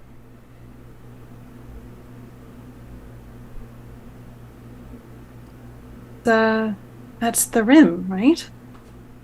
Yeah. Now the question is, was this lady monitoring him, or was it our Vespertine friends? I'd bet the latter. Maybe that's I do as well. Maybe that's why they were here. Well, it seems that you can look at everything in real time from here. Gavriel, as you say that, you realize that the dials, one of these kind of almost like there is an extra setting where a dial is pointed towards one of the dials of the Silver Sun. There is something with that intellect roll that I will tell you. Because your sovereign is up. This is a grand machine, very complicated mechanism through which many prodigious things are possible. And you realize in a flash, like almost in a eureka moment, you could look at anybody through this telescope in the entire actuality. As long as you know where they are. Or if you had some means of locating them. Well, I technically already used up my questions for the Seed of Truth. Okay. I will say that, yeah, actually, you have that knowledge. I'll give you that.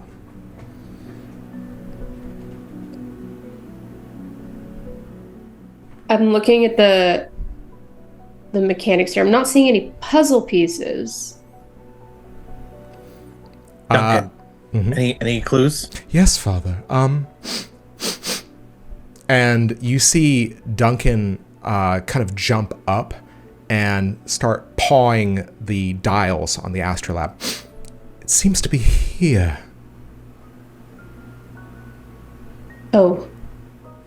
I start inspecting the Astrolabe, bottom to top, looking for a piece maybe hidden, in a gear. Or somewhere in the mosaic itself, Gab says as she puts a hand on the gears.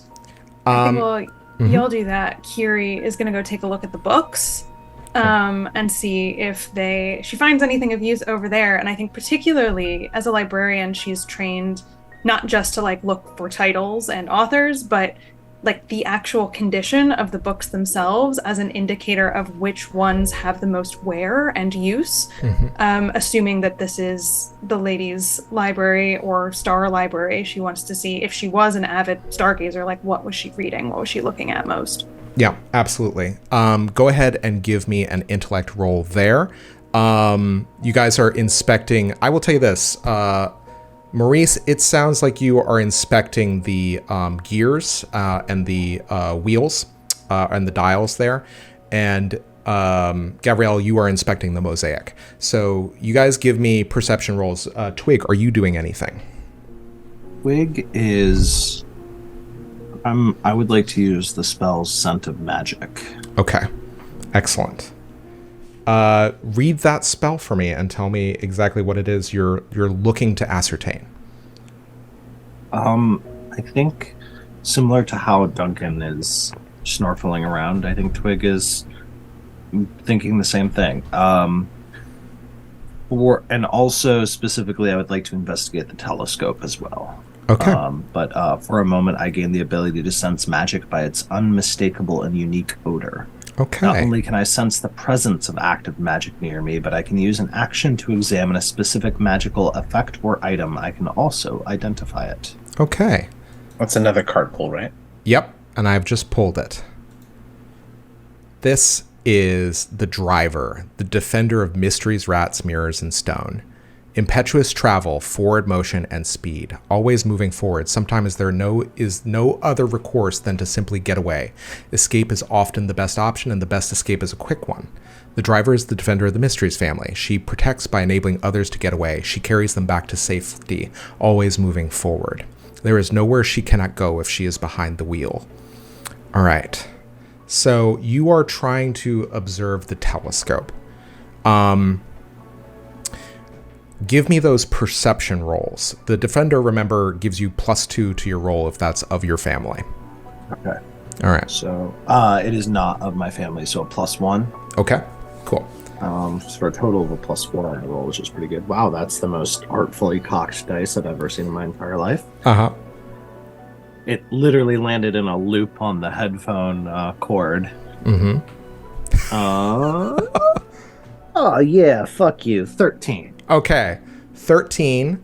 9 on the dice +4, baby. Yeah, Gavriel, Maurice, give me your perception rolls. I already rolled, but I rolled when my sovereign was up. Do you want me to just retract the amount? No, totally. Keep it. It was 6. Okay. Also a 6. Also 6. So that's total for both of you guys.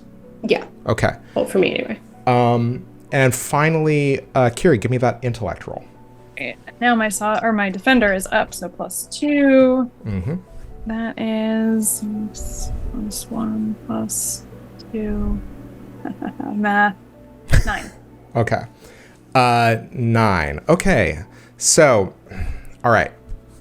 Let me see how I can do this. I will go ahead and give you Twigg.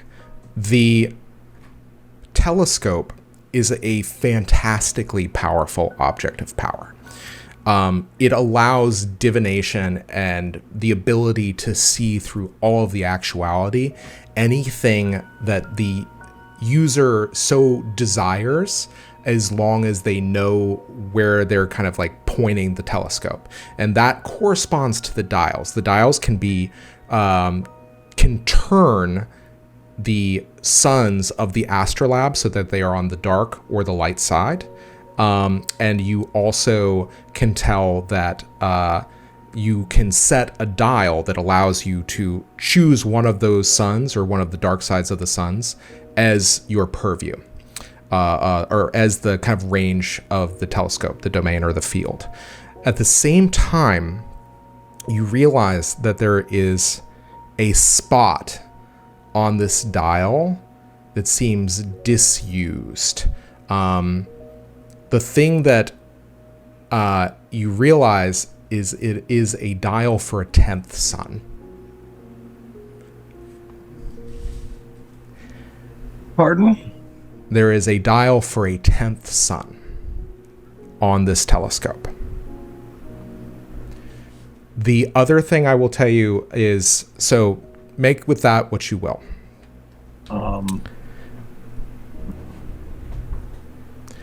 Gavriel, yeah, go ahead. I know, strictly speaking, that I'm kind of new here, even though I'm not really, and that I'm pretty old, but I don't remember it.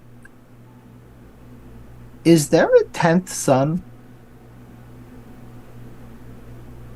What?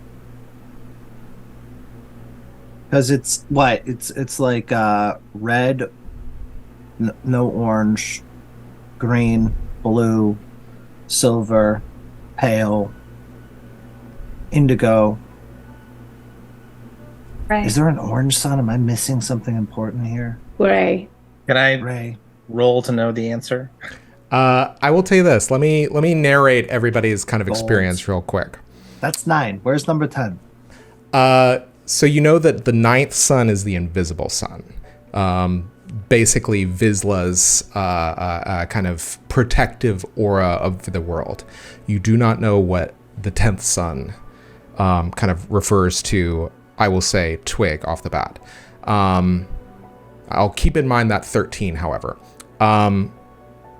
Gav, you looking at the mosaic realize that it is almost what is pointed at, what the telescope is pointed at is a representation of the path of suns. Some of them are enshrouded in dark. Some of them are their light side equivalents. They seem to obey. They don't seem to be in the appropriate order, however. It seems as if like whatever mechanism has been pulled here has shifted their order slightly into a different path, which I think is all you kind of get from that roll.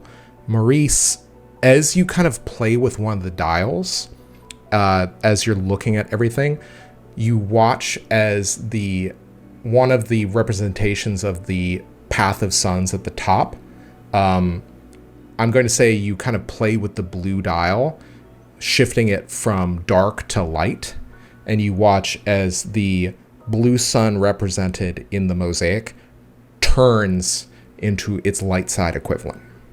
Oh, that's how that works. Kyrrie, I will tell you, the books that you see, this is a very well-loved library, but it's got about a couple of months worth of dust on it, except for a few places.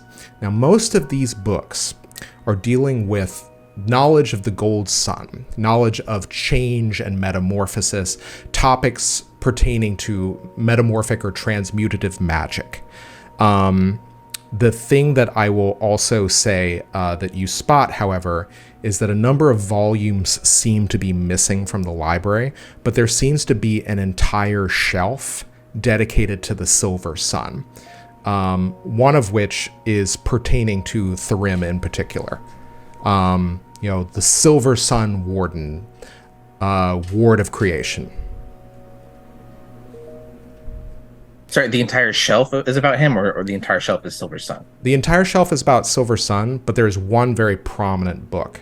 And I will say with that 9, you realize that the name of the author, the byline of Thyrim, is by Her Elegance. Kyrrie will take that book off the shelf. Okay. Did I have any luck finding a puzzle piece? Where Duncan was sniffing?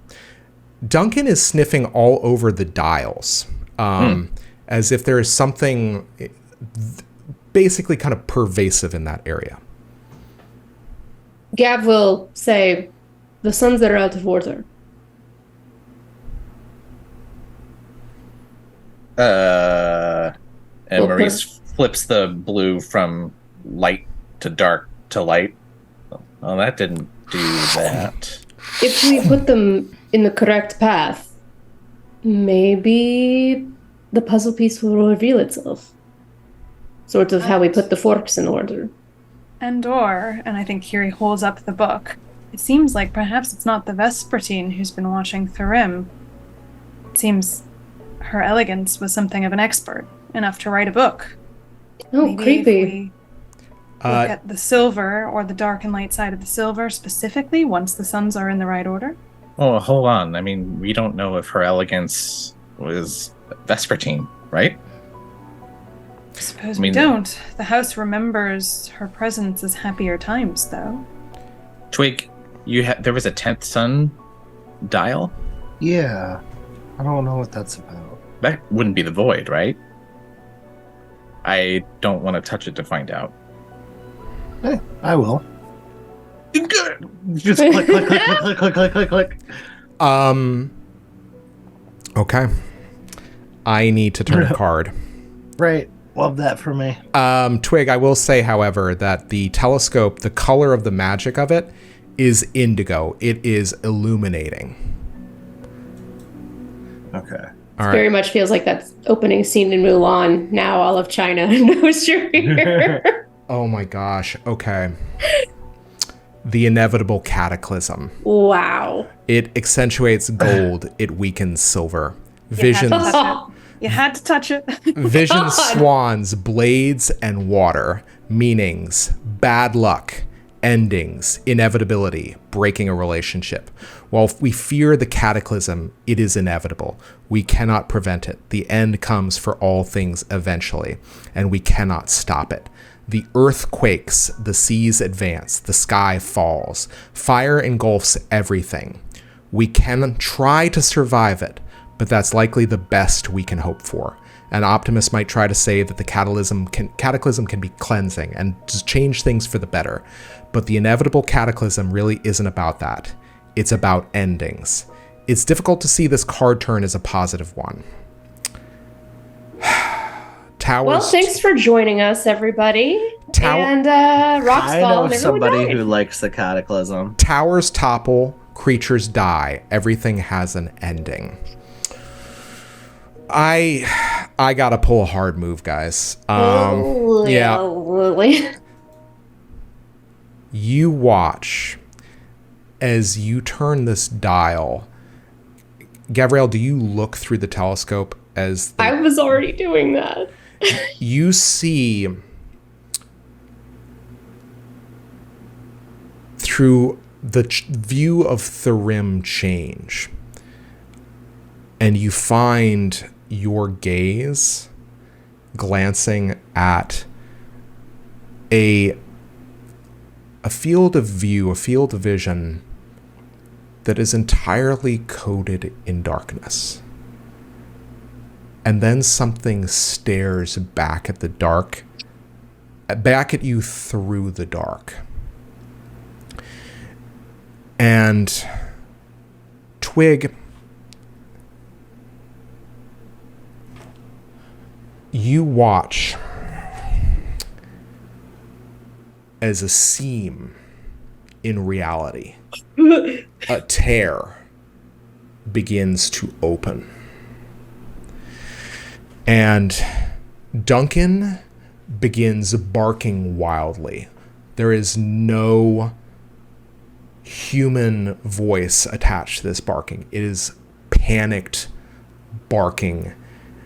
And you see two sets of claws, one with 8 fingers on a hand and another with 6, pulls open the aperture, and you see 2 sets of haunting, misshapen eyes looking through at all of you.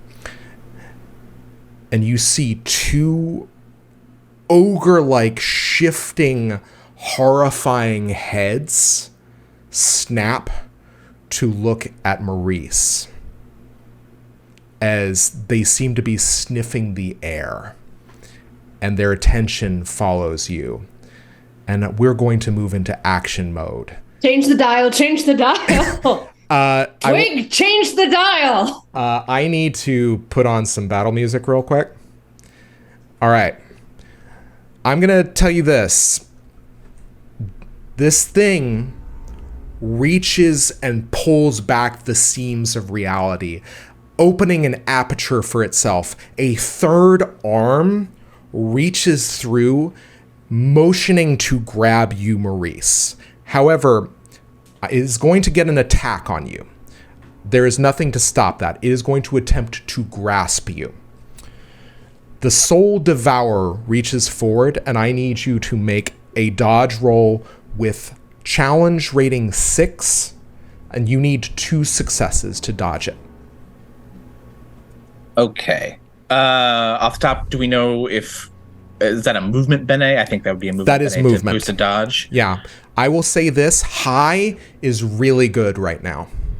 I'm gonna pump a sortilege into this. Okay.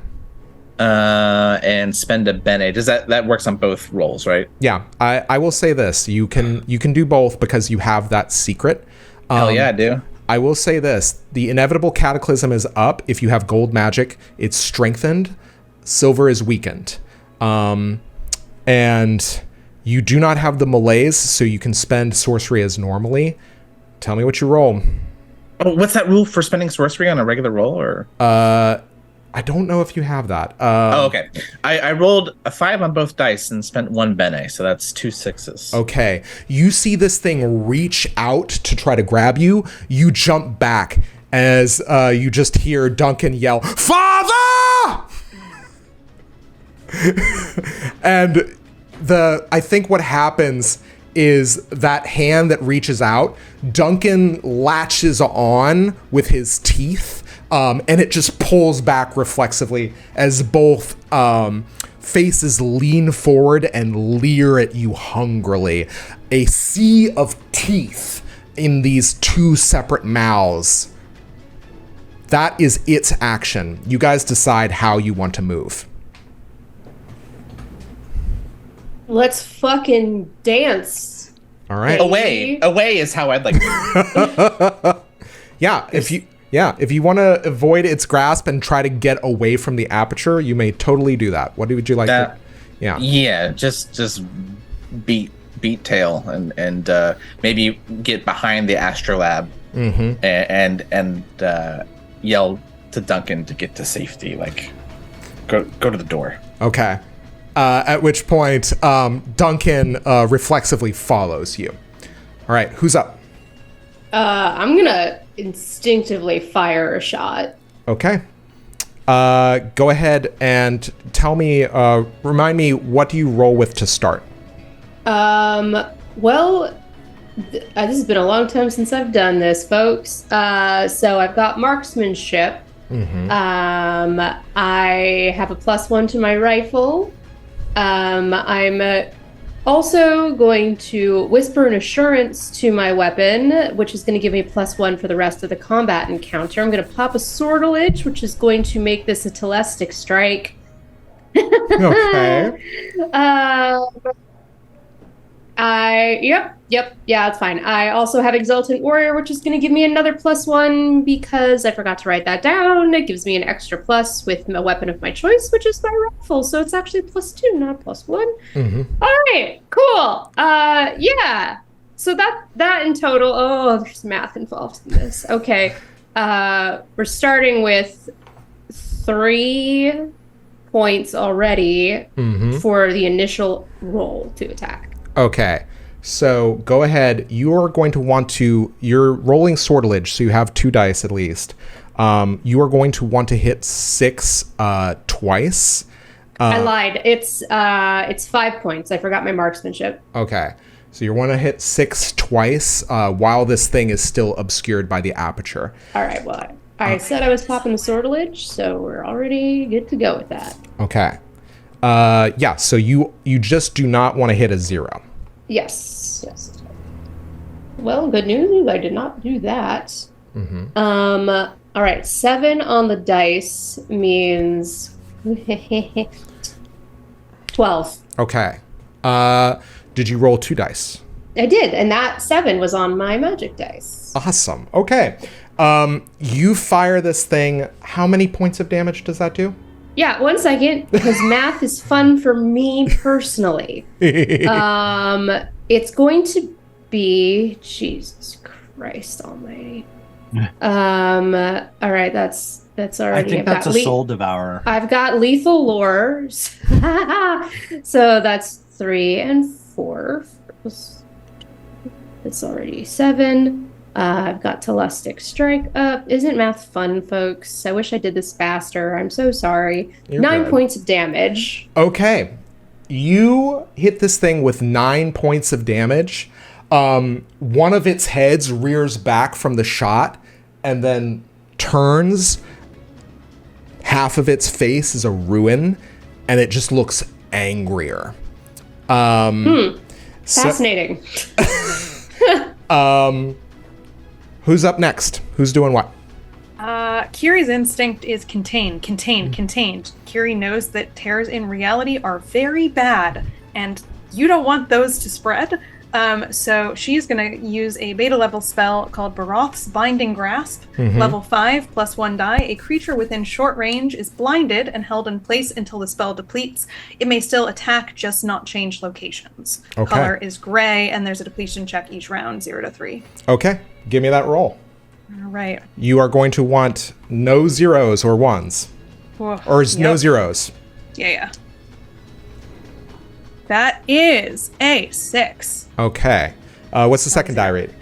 The second die is... Hang on, I didn't roll a second die because I forgot about that. That is a 1. Oh God, we were close, but not quite. You watch as this thing reaching forward just kind of freezes in place and roars as gutturally from the back of its throat because its jaw cannot move. As it tries to reach forward, you can see its claw basically shaking against the power of the grasp. Okay. That leaves Twig. Twig's gonna turn the dial. All right. You feel a force as if it's holding it open. I need you to do whatever you need to in order to try to turn it. That's either going to be physicality, it's going to be some other ability. Okay, but what if I awakened the dial? You want to... Okay. All right. There needs to be consequences for how many things that aren't supposed to be alive you've now cursed with sentience. Yeah. Blessed. Look, they have... I'm just out here making the world a more interesting place, baby. Yeah, I'm gonna do that. Okay. I think. Because that's the funniest option right now. And also, I'm not, like, super strong. And my other options are to cast gun. Okay. Works for me. Yeah, I will say this. Fortinbras is basically going, oh shit, oh shit, oh shit, oh shit, oh shit. What are you doing, boss? And One second. Yeah, Twig's ears are pinned back, and they are going to pump some of their spirit into this fucking thing. Okay. I'm gonna do this at oh God, what do I need to do at this at? I probably need What's your level? What's the level of the spell? So the starting level, it's a forte ability, is level 5 plus 1 dice. Okay. But I do have the secret divine ability, so I can, and blood is power, so I can theoretically slam a lot into this. I will tell you this. The question is if I want to or not. I will tell you this. It is going to take 10 to shut this before it reaches forward and tries to grab Maurice again. You get the sense that it might be worth it, but it is completely up to you what you want to do. Okay. Yeah, so basically the specific ability is I invest my essence into a non-sentient object or plant. It has a small amount of intelligence and a personality. It is a creature of level 4, lower than the ability's level. This creature deals damage equal to its level when it attacks. The spell grants it some combination of mobility, senses, and ability to eat or feed itself and anything else it might require, but otherwise the creature operates based on its shape and nature. At any time, the living object can revert to its original form if it so chooses. I have no control over the new creature, but is probably somewhat well disposed toward me for giving it life, although some objects might resent that.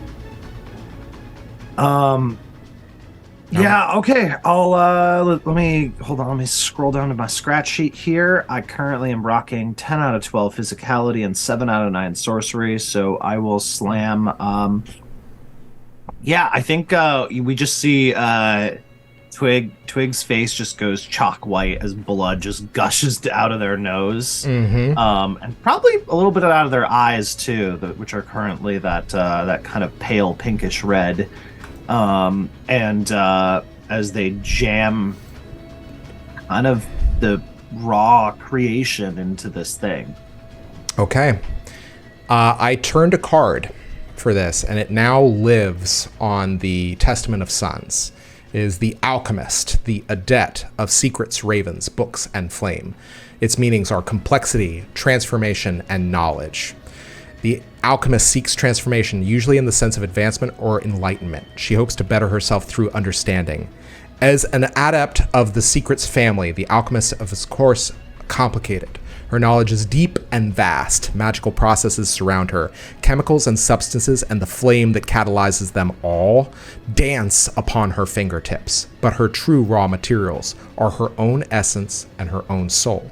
Makers often see this card as a good omen. The fumes of the alchemist's work offer her both bane and boon. Those are my card families, by the way. And also, that's another creepy Monty Cook witch bullshit. Now, so I will tell you this. The dial comes alive, looks at you through these eyes that kind of almost, they're actually kind of hyper realistic and very disconcerting, as if on this massive dial itself, about the size of the palm of your hand, emblazoned with kind of like the shape of this sun that the color is too faded to see. The eyes open, look at you balefully, and say, "What have you done, you fool?" As it begins turning against your hand, and against this magic, causing enough friction as if to bite your hand, essentially, to nick it with the friction and the grooves turning against it. And you realize as it turns, it is beginning to close the aperture, and the arm of the outstretched Soul Devourer, you watch it rip and tear as very slowly as the aperture begins to close around it before it just boom, falls off in as the door that was open closes. And you see this massive clawed hand with the full length of its hand would probably be the size up to your waist, as this thing twitches and before kind of falling limp. And you feel the dial push against your hand and unaffix itself from the telescope and stand. With as much sorcery as you poured into it. Technically, I poured physicality into it. With as much physicality as you poured into it, its shape changes as if, basically unfolding itself, and it looks at you, a full person with a massive dial for a face. Its robes are this deep, dark, smoky gray black, like charcoal. And it looks at you and says, "You do realize that some secrets should remain secrets." And it disappears in front of your eyes.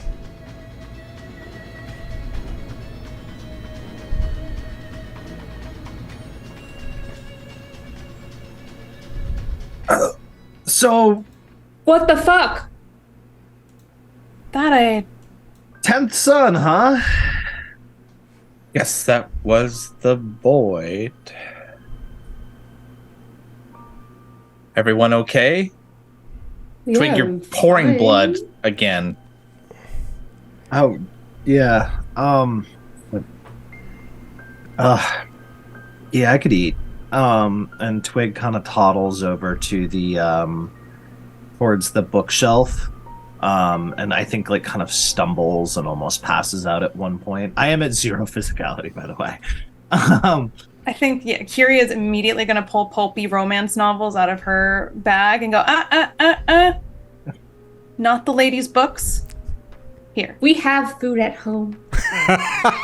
The food at home. Yeah, I think Twig touches a couple of those and just slurps. You see the ink running up and into the veins. Excellent. You can use a rest. I will give you, mechanically, you can use a rest now to restore a pool. I'll restore my physicality. Okay. Yeah, it is literally like watching somebody get a blood transfusion. I think you can see their eyes, which are very pink and red, pinky red, the veins are shot with black for a moment. All the visible veins on their hands and wrists and face just kind of run black for a moment, and then oh fuck, that was a weirdly intense scene with that dragon, but gosh. Whew. Everyone's okay? The void apparently does stare back at you. You saw it in the telescope? Before it actually came into the room, yes. I wonder. Maurice goes to manipulate the telescope and instinctually trying to figure out how this thing works, focusing on the dial itself. Okay. If you can see where this thing went. Is that still like, is the dial any moving mechanisms for the mosaic? Are they all gone because it's all been brought to life? No. Just this dial has been brought to life and absconded with. You realize that wherever it was on the path of suns, it wasn't its correct place, but it seems to have been disused. So just there's the dial for the void. Just the dial for the void. one off by itself. Yeah. You got it. No duh. Yeah. So, the thing I will tell you this, Maurice, go ahead and make your roll. I'll give you a bonus to this. Take +1 to your intellect roll on this. Okie doke. I'll just roll flat. 3. Okay. +1, 4. And So on I used an incantation to help him out. actually, with what just transpired and the fact that you have needed to take a rest in this place, I need you to roll and see if you can get 2 successes with a withstand roll. Your difficulty is 5. Great. That's healthy for me. Withstand. Cool. That's going to be flat, I think. I have resist, I have dodge, I do not have withstand. Okay. And my difficulty is 5. Yeah, you need 2 successes. Bummer. 2 and a 7. Okay. With 1 success, you feel a lethargy wash over you. I need you to mark down malaise in order to, when you next cast a spell or use an ability, it will cost 1 more sorcery to cast. While you are under the effects of malaise, if you run out of sorcery, things will get bad. Okay. I'm just going to put that in my scratch sheet area, unless that should go somewhere else. Yep, totally. Great. I have 1 permanent anguish and 1 malaise now. Mm-hmm. Okay. So, I yeah, go take ahead. a quick look at that arm? You may certainly do that. What are you looking for? Is it bleeding? Is there blood coming off the stump of it? I won't even make you roll. It is bleeding a black ichor that is just, it is disconcerting. I will tell you this, it is beginning to decompose in the areas where light is reflecting off of the ceiling. Cool. Kyrrie's gonna take a little vial out of her pocket and capture a vial of this black ichor blood. Yeah. Mark down Ichor of the Soul Devourer. Cool. In your sheet.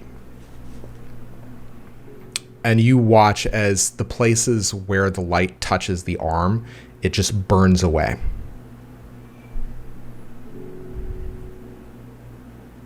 Okay. Who else has got anything they want to do? I was looking through the telescope. Okay, that's right. With a 4, the thing that you notice as you look at it is everything is out of order as you understand the path of suns.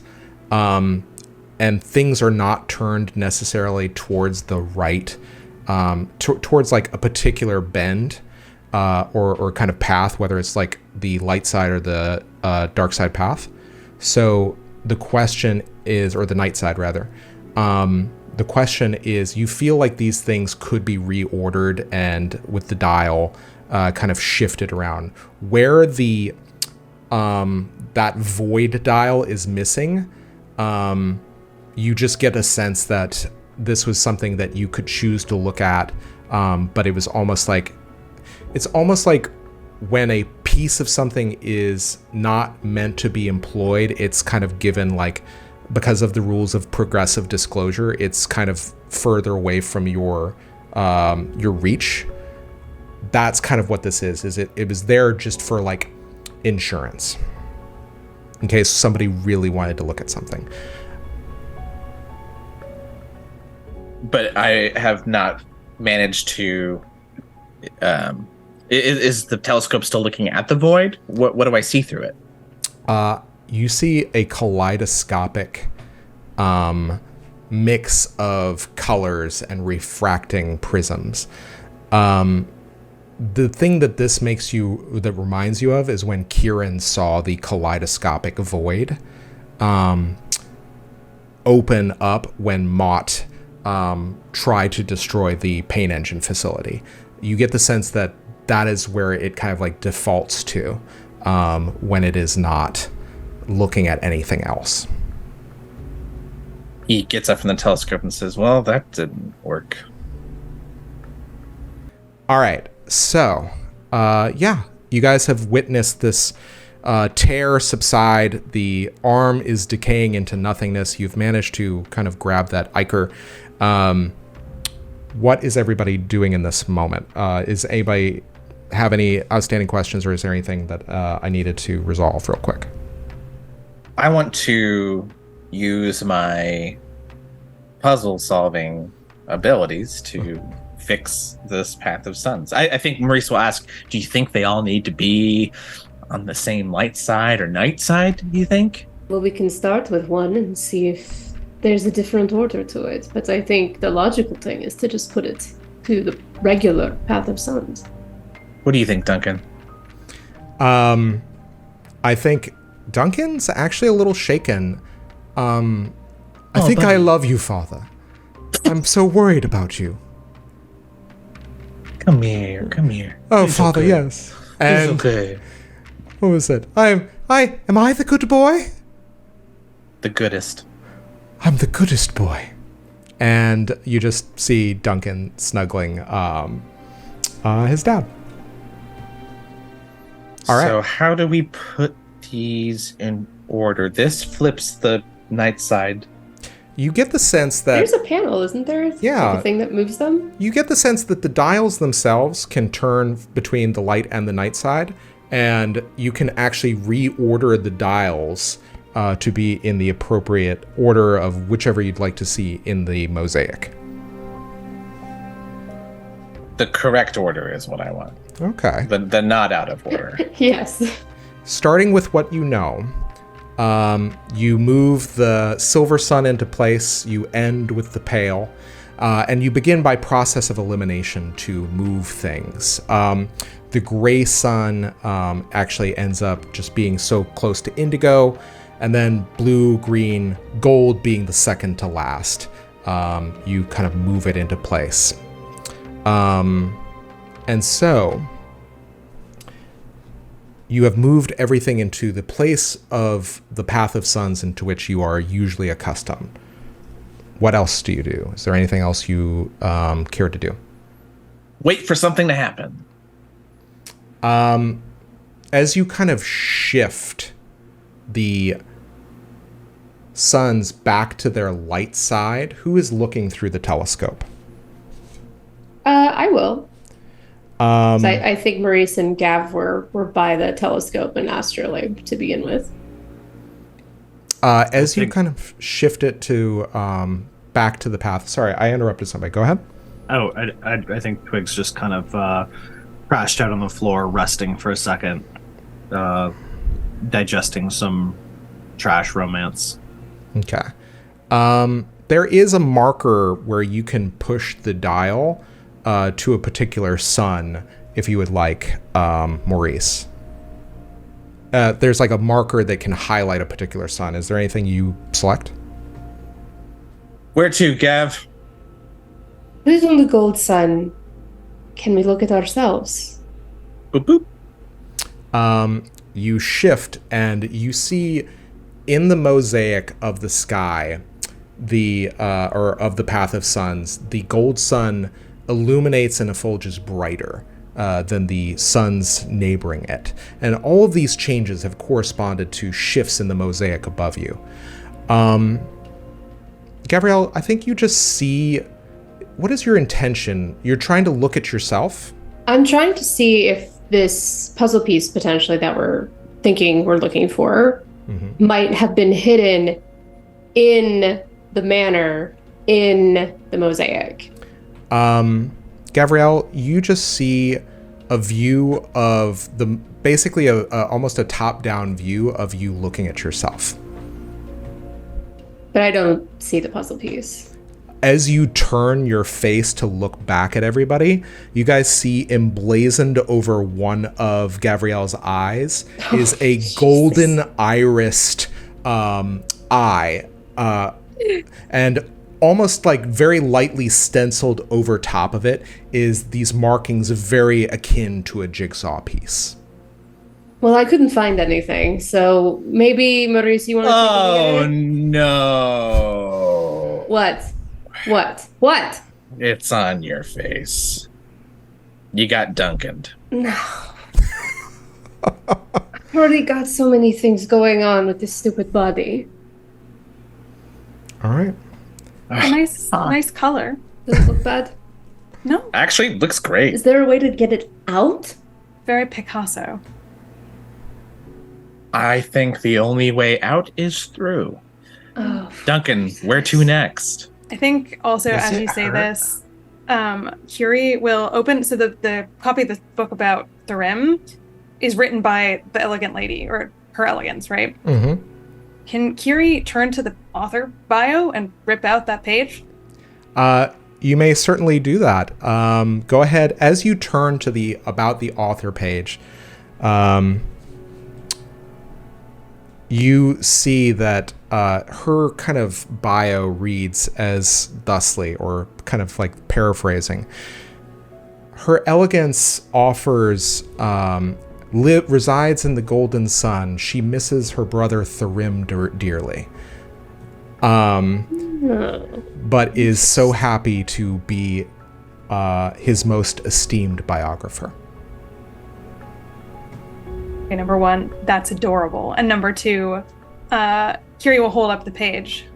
Well, I think that's that mystery solved. did you just rip a page out of a book? And on that note, we're going to end the episode.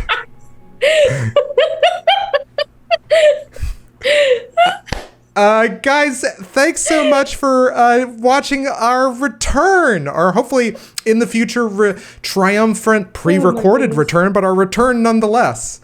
Guys, we're gonna do a very quick character kind of debriefs real quick, and character outros here. Starting with Gavriel, joy, despair, acumen, or character arcs. No character arcs. Mine is still... Actually, you know what? Let me double check what my character arc is, because it's been a minute. It is... Oh, I'm trying to learn more about my people. So I would say no, this doesn't count towards that. However, we did solve a couple of puzzles. And while I'm not pleased to suddenly have one of those puzzle pieces on my person, I would say overall this is a joy. Awesome. All right, I Mark. shot Soul Devourer. That was pretty cool. Love that for me. And here we are. I will say, take one acumen for shooting the Soul Devourer, but also Yay! kind of helping to decipher one of the puzzles with Maurice, and take one joy. Yay. Let's say Maurice, joy, despair, character arcs. I was ping-ponging all over the place, but I think I'm going to take a despair. I think the leftovers of the malaise, along with Duncan getting changed, and then I think a little bit of annoyance with the, hey guys, let's take it slow, and that not happening. So even though I had a joy and despair each from other things happening, I'll take another despair. Excellent. Okay. And take one acumen for also helping solve that astronomy puzzle. Twigg, Twigg, joy, despair, character arcs. I think that's I've got a malaise now. Malaise. Mm-hmm. I think that's a despair. It was cool awakening a thing to then have it yell at me. Not everybody's going to be grateful, and sometimes you just got to accept that. Move on with your day. All right. Take 1 despair, but also take 1 acumen for awakening the dial in order to shut the Soul Devourer out of reality. Yes, I love it when I get experience for solving problems I created. Finally, Kyrrie. What do you get? Joy, despair, character arcs? In spite of that last little moment where maybe she gets a twinge of despair realizing exactly what she did, I think overall it's a joy. I think Kyrrie likes having information and using that information to solve puzzles that make sense logically. And so she got to do that this episode. It's great. So yes, she will take a joy. I don't think any character arcs, just as a reminder, like she's got 2 active arcs. One of them is like to discover her place in the great order of things. I think she's more at the moment focusing on discovering the place of her elegance in the great order of things. But nonetheless, I think she will take a joy. Yeah, excellent. In that case, let's go quickly to shout outs and plugs. Marcy, you're up. It's me again. Well, you can always find me here on Manapod Studios. I do a bunch of stuff. I'm in Flights of Fandom on Tuesdays for some months. Hopper and myself are also in our Streets of Gotham game. And you can check out a whole bunch of all of our stuff also on YouTube, where you can also conveniently find all the past episodes of this show in case you want to binge, which I highly recommend. And yeah, that's going to do it for me. I'm not quite sure when in the future this is being released yet. So this is me from the past talking to you in your present, my future. It's so exciting. Time is so wibbly, and that's so fitting for this particular game. Excellent. Bill, shout outs and plugs. Let's see. Hopper has a channel on Twitch, the_legend_tree, where sometimes there's a Gloomhaven game happening, and sometimes there's a home game, a D&D home game, where we play some evil characters in a West Marches high lethality setting called Dark Visions. That's usually once a month on there. And I'd like to shout out Zach for getting this thing back on track and for reminding me why this game is so much fun. Feels like I never left. Awesome. And finally, last but certainly not least, Marissa. Shout out some plugs. Yeah. Hi, I'm Marissa. I do a lot of other stuff here on the channel too, including running a Bridgerton game. And by the time you see this, maybe all of season 2 will be available for viewing on the YouTubes, because we just wrapped that up a couple of months ago. It was delightful. People fell in a river. It was amazing. So if you like Bridgerton and or insane, crazy Regency romances that have duels, go check it out. It's amazing and great. And I will shout out Hopper, because Hopper hasn't gone yet. So Hopper, any plugs? Oh, gosh, I forgot. I'm so sorry. Well, we know who is least now. Oh, stop that. I love all my players equally. 10 minutes later, don't care for them. I'm just out of practice, guys. Shit. I'm still me, still Hopper. You can find me on social media under Fail Deadly. If you want bad hot takes, or like Bill said, under the Legend Tree. I'm kind of riding out the Twitter disaster, but fundamentally you can find me on Tumblr and thelegendtree.com if I ever update the site. And on Discord sometimes. I don't fucking know, dog. Like, come find me. It'll be worth the magical journey and all the friends and companions you'll make and lose along the way. I would like to shout out Encounter Party, and I'm very excited to see what they're doing, and also Party of One podcast. So we've got a lot of cool people around us doing so much beautiful stuff and telling beautiful and wonderful stories.